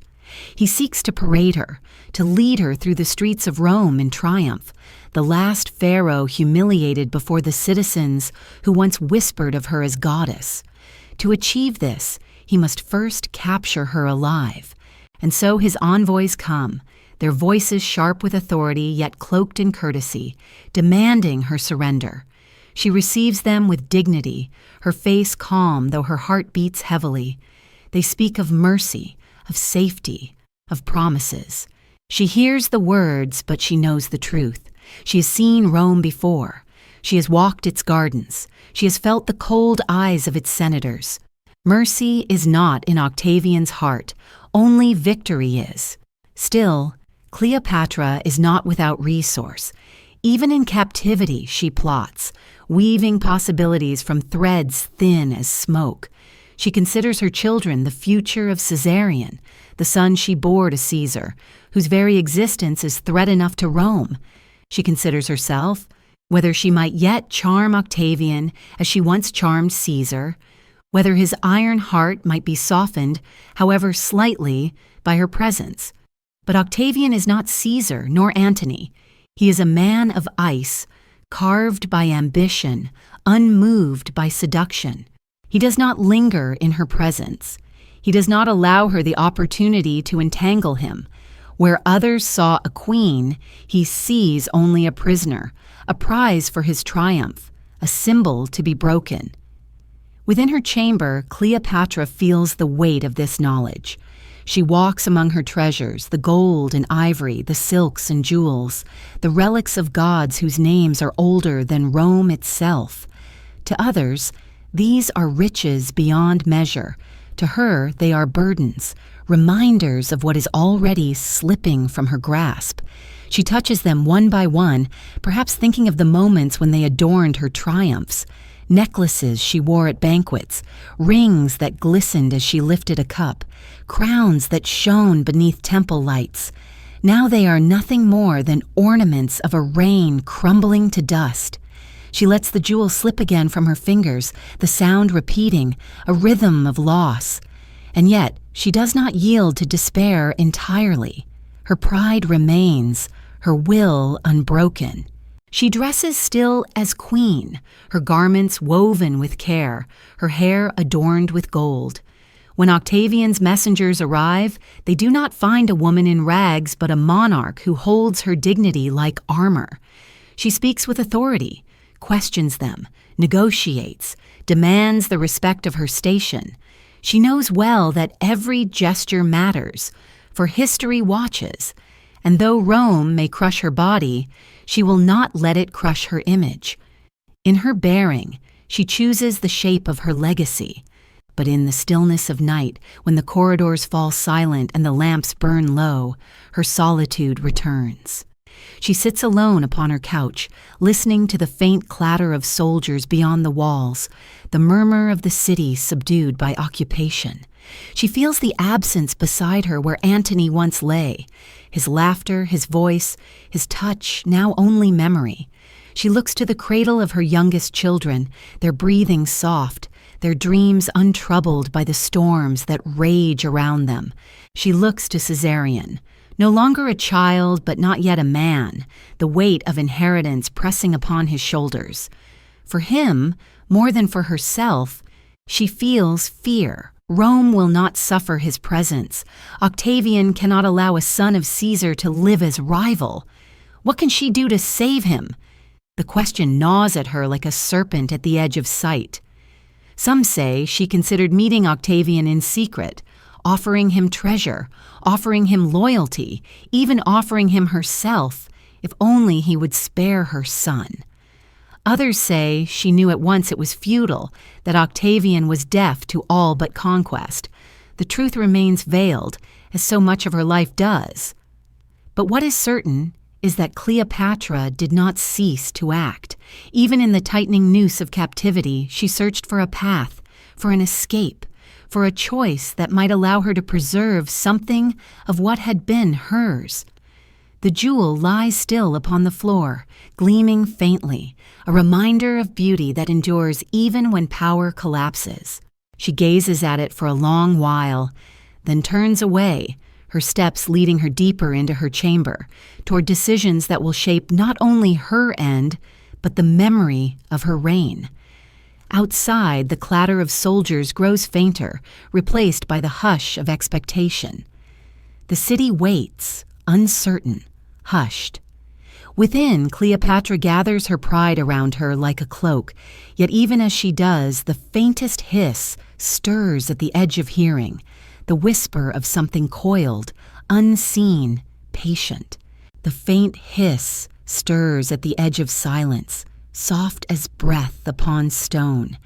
And though no serpent yet appears, the sound coils itself into Cleopatra's chamber, mingling with the fragrance of incense and the weight of memory. It lingers among her treasures, those objects of wealth and majesty gathered over years of reign, each glimmering faintly in the dim light. Gold cups encrusted with gems, ivory figurines carved with care, silken garments folded in cedar chests, and diadems that once crowned her brow, all surround her like a court of lifeless witnesses. To the eyes of the world, these are riches beyond measure, but to Cleopatra they are both gifts and shackles, symbols of glory and of burden. She walks among them slowly, her hand brushing against a necklace of emeralds, once worn at banquets where laughter rose and wine flowed. The stones feel cold now, heavy, as though mocking the warmth they once signified. She lifts a crown, its golden frame set with lapis lazuli, and for a moment holds it above her head, watching her reflection shimmer in a polished bronze mirror. In the stillness she does not see the queen of banquets or the goddess Isis adored in temples, but a woman alone, her kingdom trembling beneath the weight of Rome. The crown slips from her fingers, clinking against the floor like the jewel before it, and she does not stoop to lift it. Her treasure chambers are filled with objects Rome covets. Octavian's men speak of transporting them across the sea, of displaying them in triumph, of showing the Roman people the wealth of Egypt as proof of conquest. To Cleopatra, these objects are more than wealth. They are fragments of Egypt's soul. Each amulet, each statue, each gilded vessel carries memory. The devotion of artisans, the faith of worshippers, the dignity of a civilization older than Rome itself. And yet, what are they now but bargaining chips in a game already lost? She knows Octavian will strip them from her regardless. Their beauty has become her burden, for it draws greed upon her people and chains her legacy to the triumph of another. Still she lingers among them, not to gloat, not to grieve, but to remember. She recalls the days when she wore these jewels upon the Nile, when Antony sat beside her in splendor, when music filled the air and torches burned in celebration. She recalls her youth, when such treasures seemed eternal, when power felt secure, when the Library of Alexandria whispered promises of knowledge unbroken. And she recalls her father, Ptolemaic, who squandered wealth to buy Rome's favor, who left her the inheritance of dependency. She wonders if, Despite all her cunning, she has repeated his path, her jewels too now serving Rome rather than Egypt.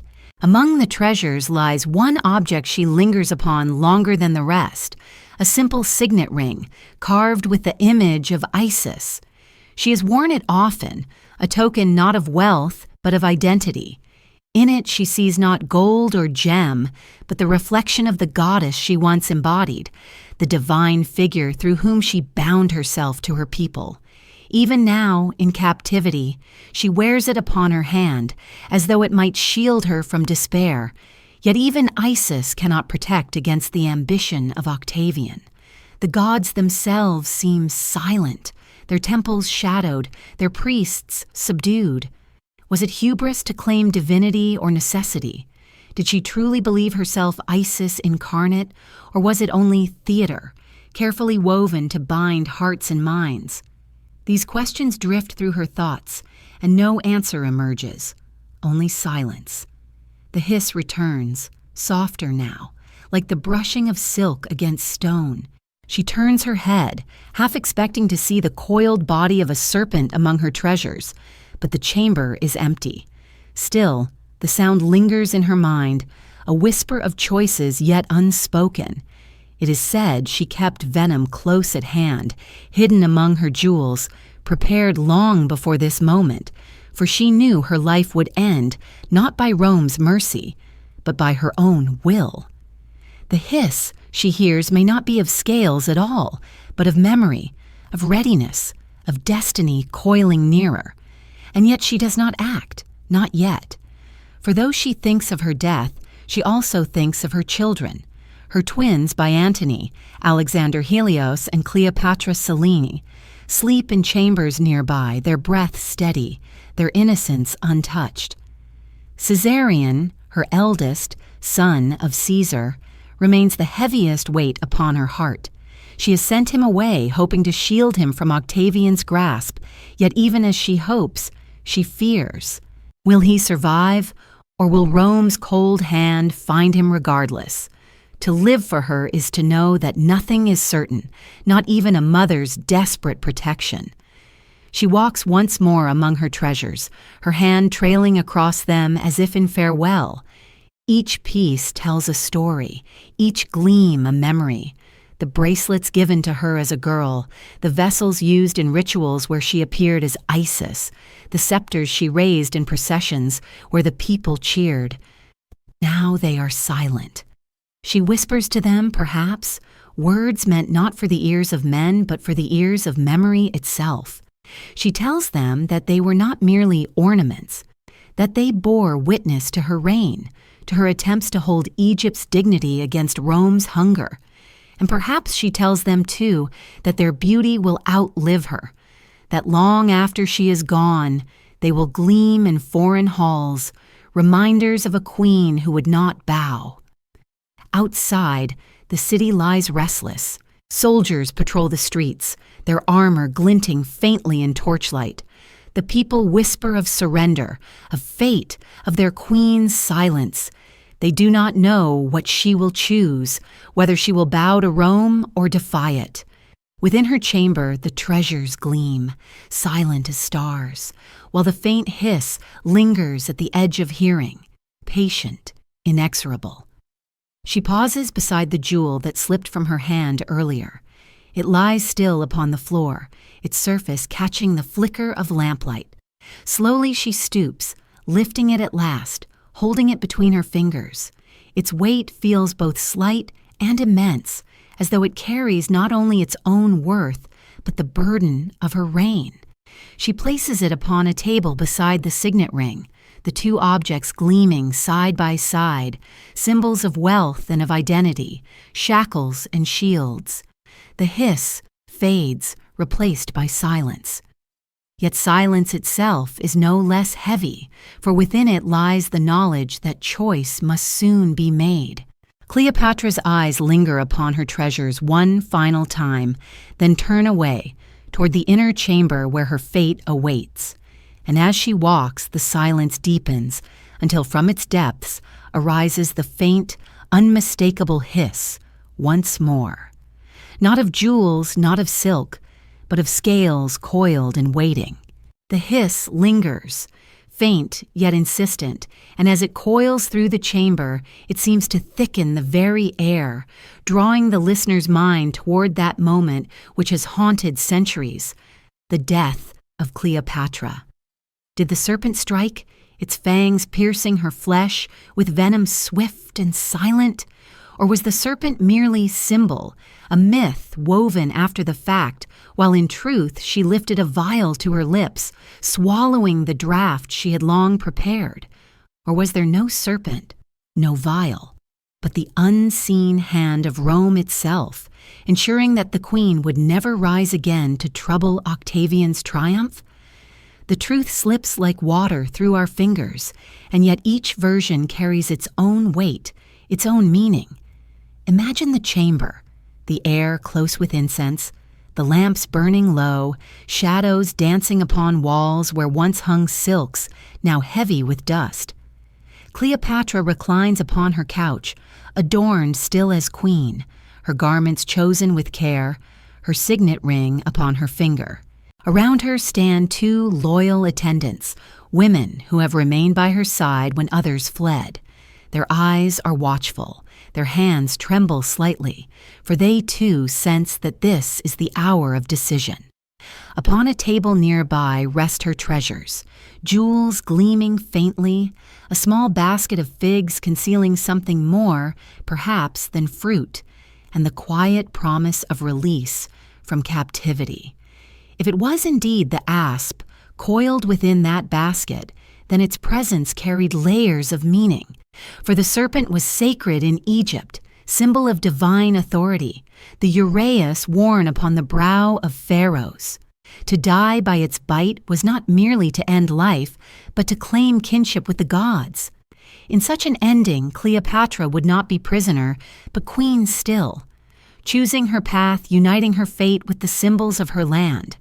Yet others scoff, saying no serpent could have been smuggled so easily, that the tale is too poetic, too perfect to be true.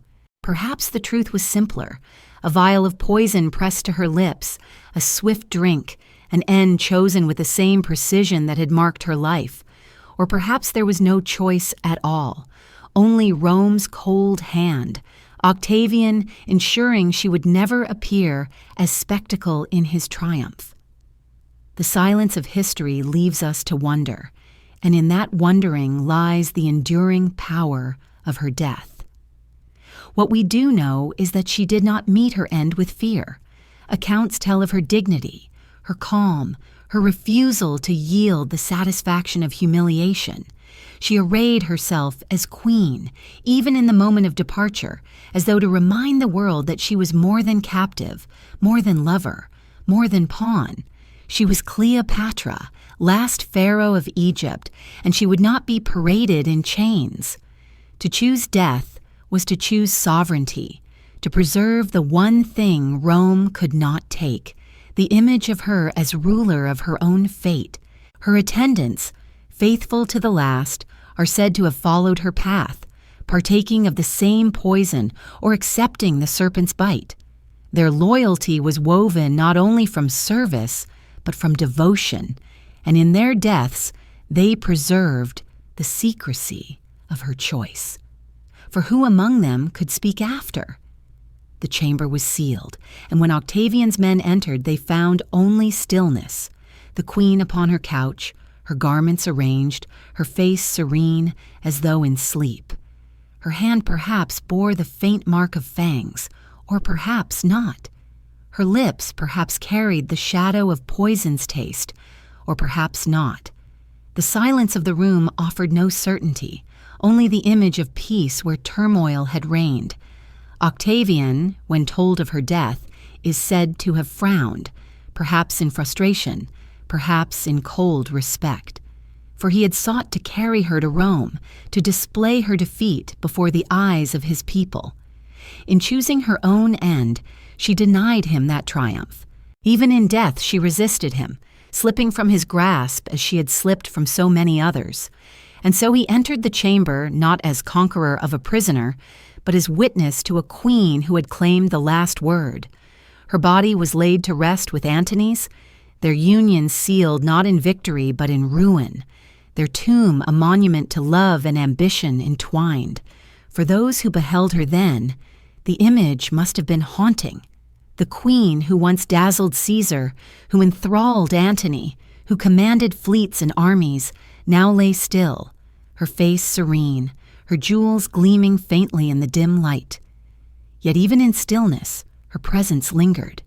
The choice she made, however it was carried out, left behind a mystery that would outlast the certainty of conquest.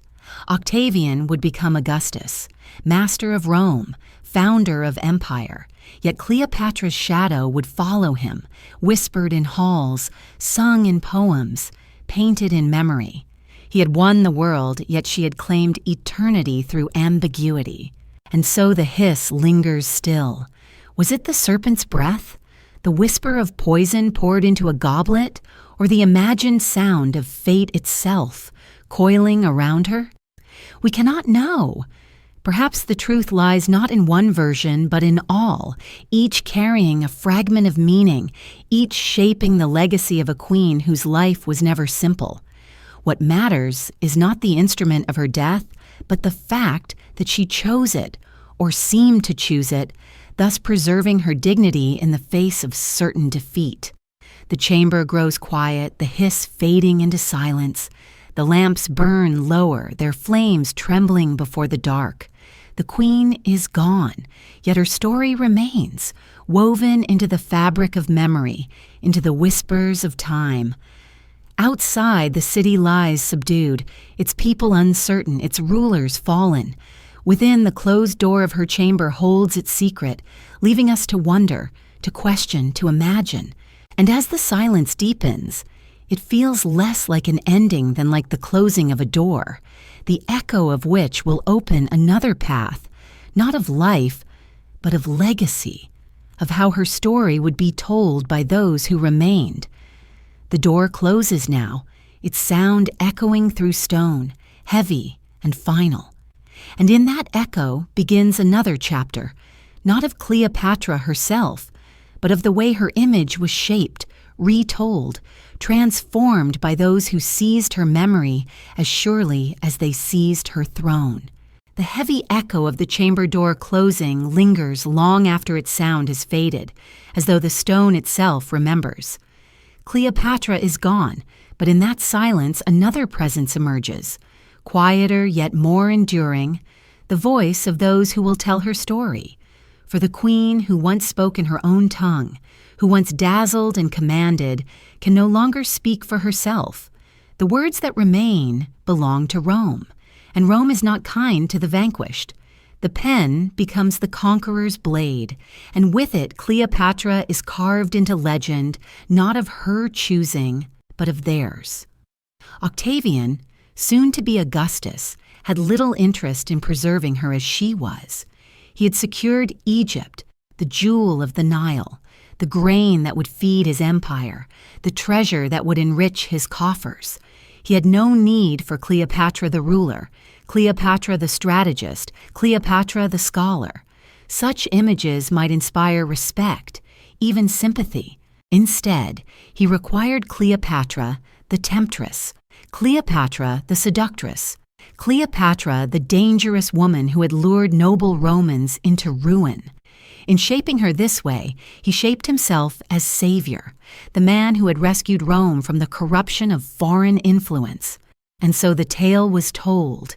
Antony undone not by his own choices, not by ambition or hubris, but by a queen's enchantment. The poets and chroniclers followed suit. They painted her as exotic, mysterious, beguiling. They spoke of her beauty as though it were spell, her voice as though it carried incantations. They claimed her wealth was not treasure but bait, her intelligence not wisdom but cunning.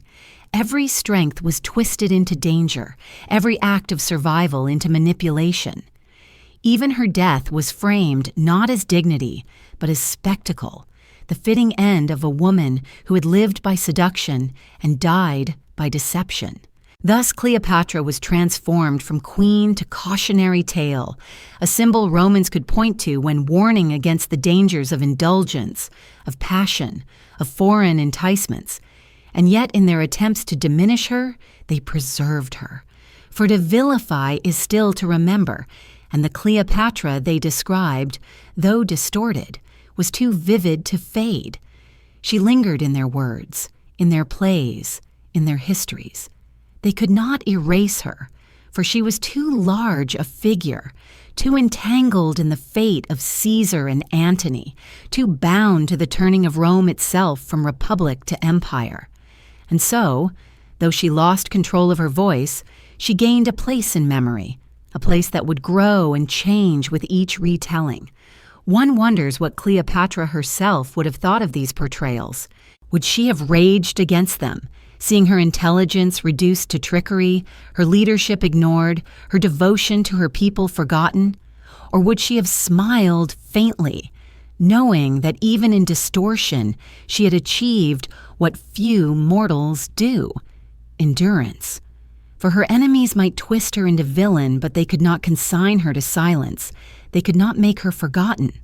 Perhaps she understood, even in her final hour, that legacy is not shaped only by truth, but by myth, and that myth, once born, can outlast the rise and fall of empires. The pen scratches across parchment, the sound sharp in the stillness. In Roman villas, senators recite the tale of Cleopatra the Enchantress, warning their sons against the snares of passion. In marketplaces, storytellers repeat the scandal of Antony, undone by love, abandoned in honor. In theaters, actors play her as sorceress, their gestures exaggerated, their voices laced with allure. The people laugh or gasp or nod in approval, never knowing the woman herself, only the image Rome has painted. Yet even as they laugh, even as they scorn, something stirs in their imaginations. Cleopatra becomes not only warning, but fascination, a figure too vivid to remain confined within disdain. Outside Rome, too, her image begins to wander. In lands far from the Tiber, travelers carry the story, merchants repeat it, poets embellish it. In every telling, it shifts slightly, changing color like a stone held to the light.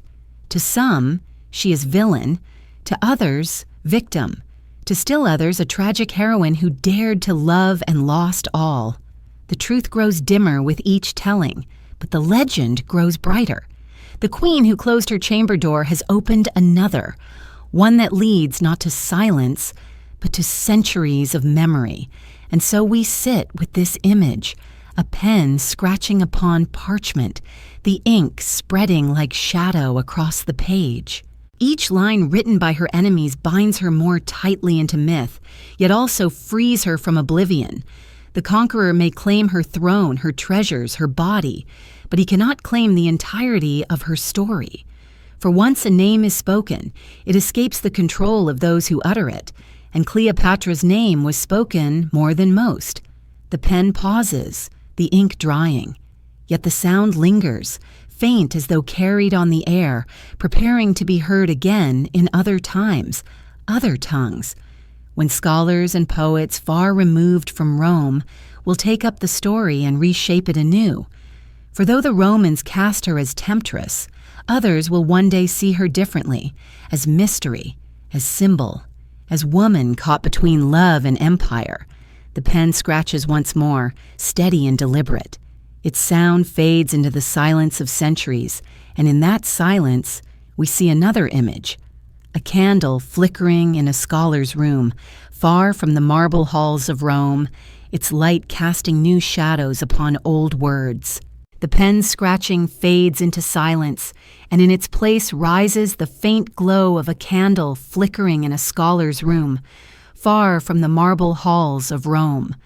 The wax drips slowly, the flame sways in the draught of a shutter not fully closed, and the scholar bends low over a manuscript, his eyes tracing words written centuries before.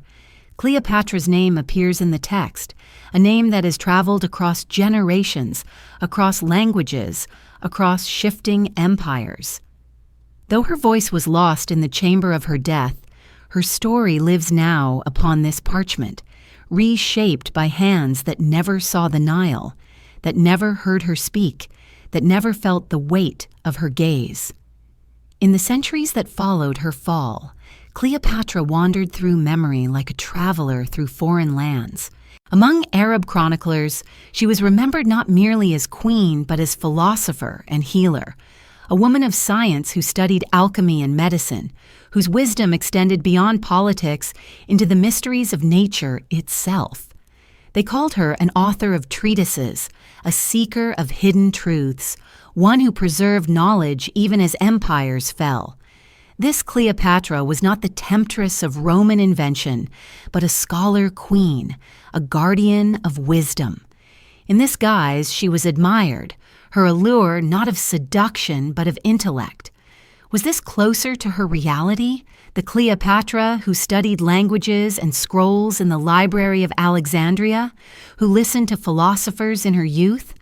Or was it simply another mask, another way memory clothed her when the truth had grown too distant to grasp? In medieval Europe, her image took other forms.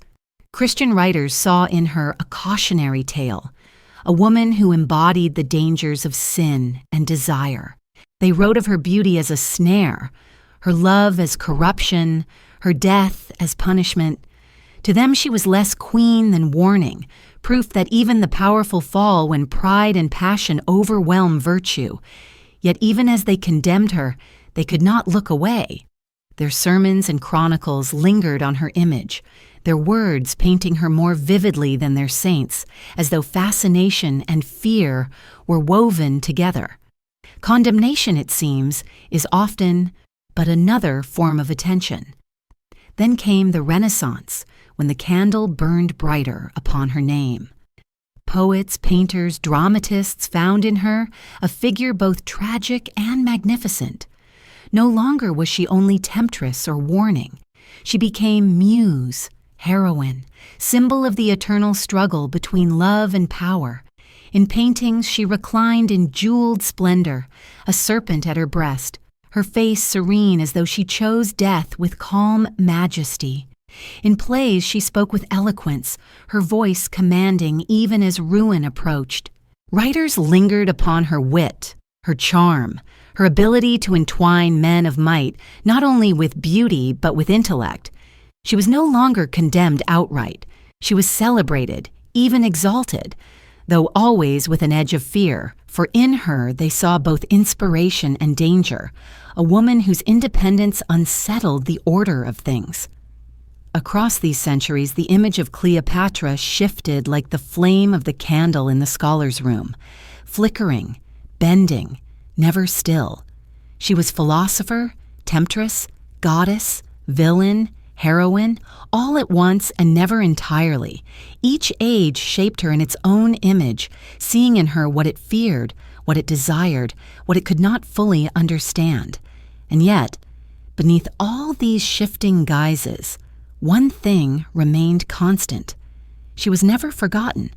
Few rulers of antiquity survived so vividly in memory. Kings and generals, emperors and conquerors, many names faded into dust, yet hers endured, carried forward by fascination as inexhaustible as the Nile's flood. Why does she endure so? Is it her beauty, magnified by poets until it became myth? Is it her love affairs with Caesar and Antony, tales so dramatic they refused to be silenced? Or is it something deeper, the sense that in Cleopatra we glimpse not only a queen but the eternal question of power and desire, of how a woman might shape her destiny in a world ruled by men? Perhaps it is all these things, woven together into a tapestry that no hand can fully unravel. The scholar in his room sets down his quill, the candle flickering low. He cannot know the queen herself, yet in her image he finds something more than history. He finds reflection, of wisdom, of ambition, of mystery, and so he copies her name once more, sending it onward into the chain of memory, The candle gutters, its wax nearly spent, but before it dies, its light leaps briefly, casting her image upon the wall, a shadow tall and unyielding. That shadow does not fade with the candle. It travels onward into later centuries, into the modern age, where her name will once again be reshaped, her story retold in new voices, upon new stages. For though Rome sought to bind her as villain, though others sought to clothe her as saint or muse, she slips always from their grasp, refusing to remain one thing alone. She is forever in motion, forever flickering like the flame that still trembles in the scholar's chamber. The candle burns out at last, leaving only smoke that curls upward into the night. Yet even in the dark her presence lingers, waiting for another flame, another telling, another age to take her image and set it anew. And as the night deepens, beyond the shuttered window, the distant sound of waves can be heard, timeless, insistent, as though memory itself has taken the form of the sea, carrying her story into the future. The sound of waves carries her story onward, rolling against timeless shores, and with each crest the centuries shift until we find ourselves in the modern age. Cleopatra's image has traveled so far from her chamber in Alexandria that it no longer belongs to one culture, nor to one telling.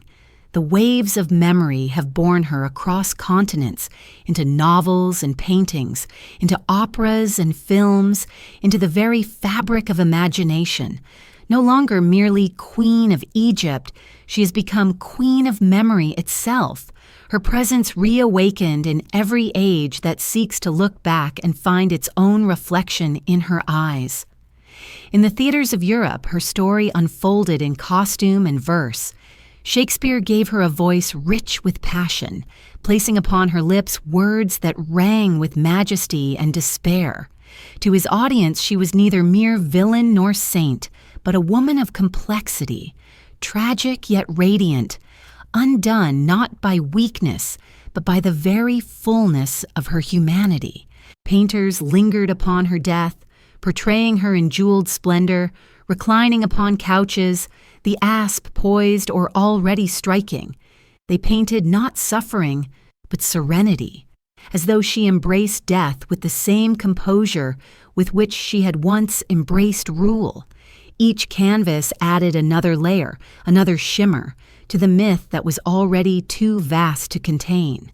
As the centuries moved into the age of spectacle, her image expanded further.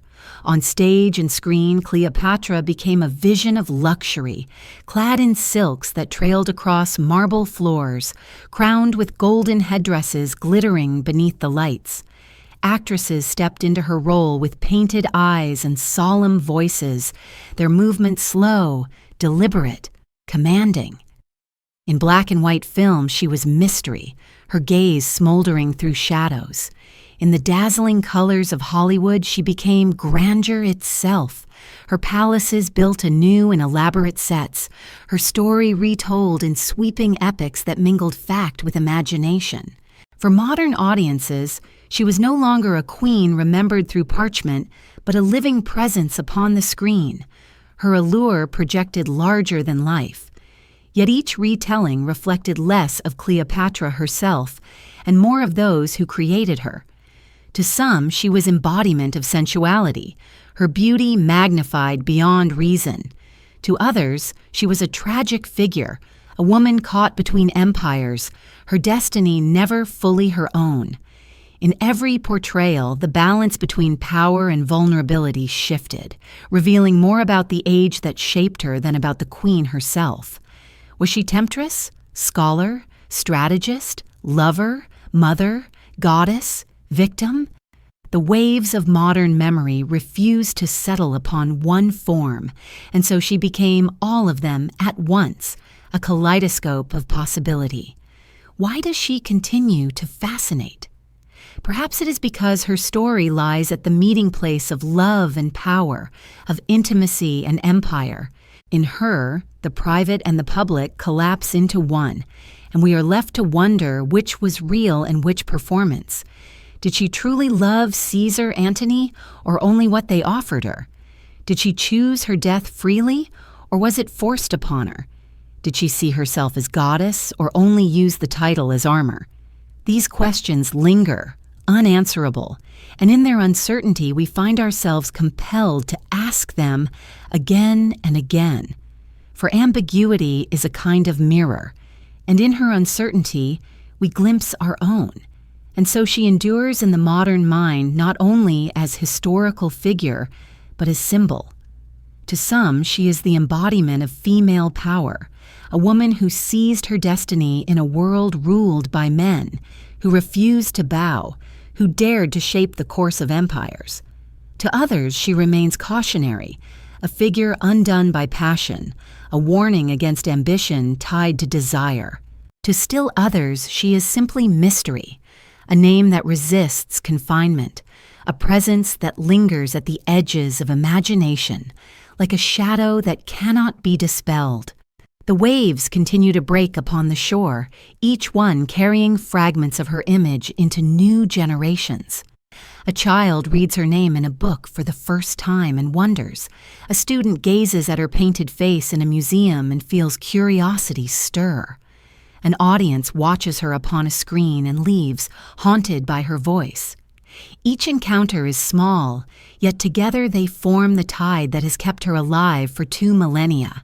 Few rulers of her age are remembered so vividly. Where are the names of other kings, other generals, whose empires stretched wide and crumbled? They lie silent in stone inscriptions, their voices faint. Cleopatra, however, still speaks, not with her own voice, but with the multitude of voices that continue to imagine her. And yet, for all the retellings, the essence remains elusive. The Cleopatra who lived, who breathed, who thought and feared and hoped, lies hidden beneath centuries of invention. We cannot touch her directly, cannot peel away the layers of myth to find the woman herself. Perhaps this is why she endures, because she cannot be claimed fully by any age, because she remains partly veiled, a figure glimpsed but never entirely revealed. In that veiling lies a lure, the eternal invitation to wonder, to question, to dream. The waves lap softly, their sound steady, eternal, patient. They remind us that stories, like tides, never truly end. They retreat, they return. They reshape the shore again and again. Cleopatra's image is one such tide, reshaping itself with each telling, with each new wave of imagination. And as the water shimmers in moonlight, we feel the pull of the Nile once more, that ancient river whose current began this tale, and whose breath still carries her name through time. The waves do not rest.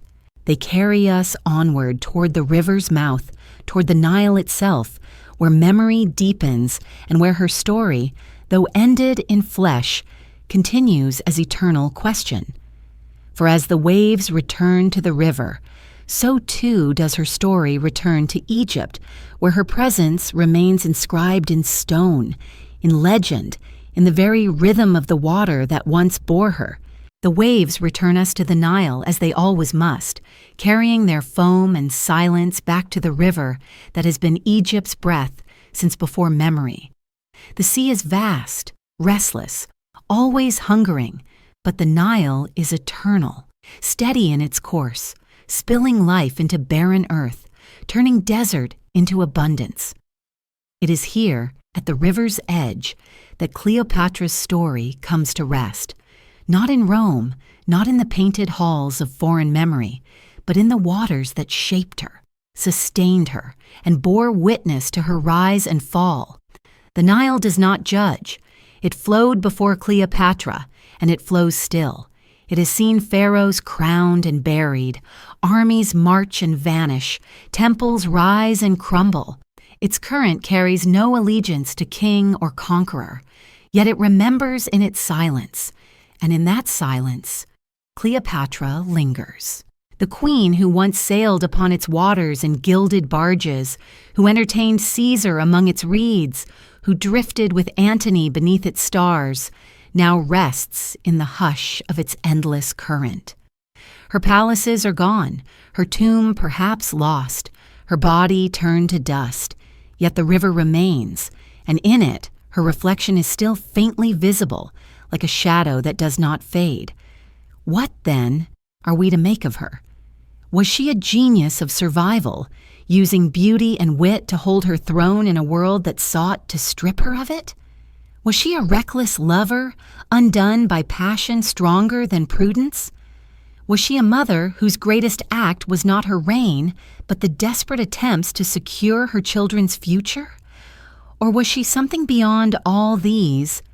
Symbol, myth, question, never to be grasped entirely, always slipping from the hands of those who try to claim her.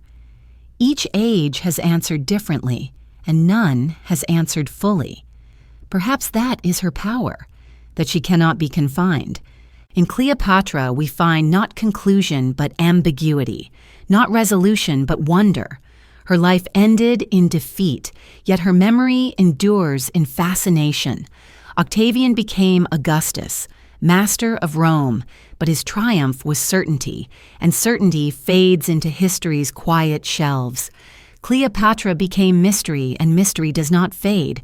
She remains alive not because we know her, but because we do not, because we cannot.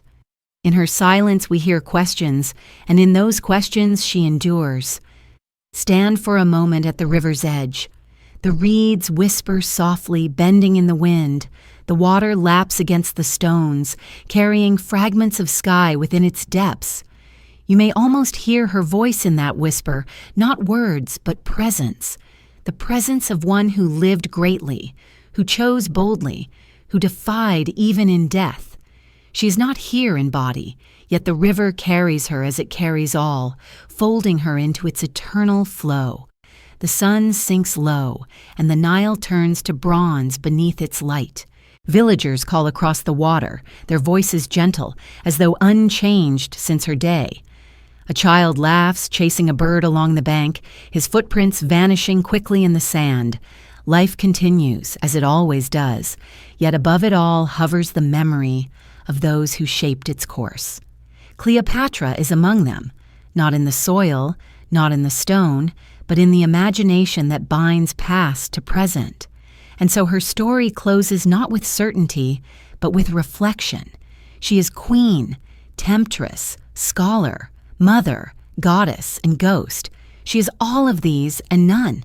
She is remembered through the eyes of Rome, reshaped by poets, repainted by artists, reimagined by dreamers. Yet somewhere beneath all those layers is the woman herself, walking once along the palace corridors, pausing to gaze at the river, her thoughts her own, unknowable, forever beyond us. Perhaps this is what draws us still, that even after 20 centuries we lean closer, hoping to glimpse her true face, and she leans away, half lit, half hidden, leaving us to wonder. The Nile darkens as night descends. Torches flicker upon its banks, their flames trembling like fragile memories, small against the immensity of the sky. The stars emerge, scattered like jewels across the heavens, as though to remind us that beauty remains even in silence. Among them, perhaps, Cleopatra's star still burns, faint but steady, refusing to vanish. And so, wanderer, let your eyes close now as though you too drift upon the river. Let the murmur of the Nile carry you slow and steady into rest. Cleopatra's story has ended, yet her presence lingers, not to disturb but to accompany, like a soft current beneath the night. Sleep, then, with the queen's memory beside you, uncertain, enduring, eternal,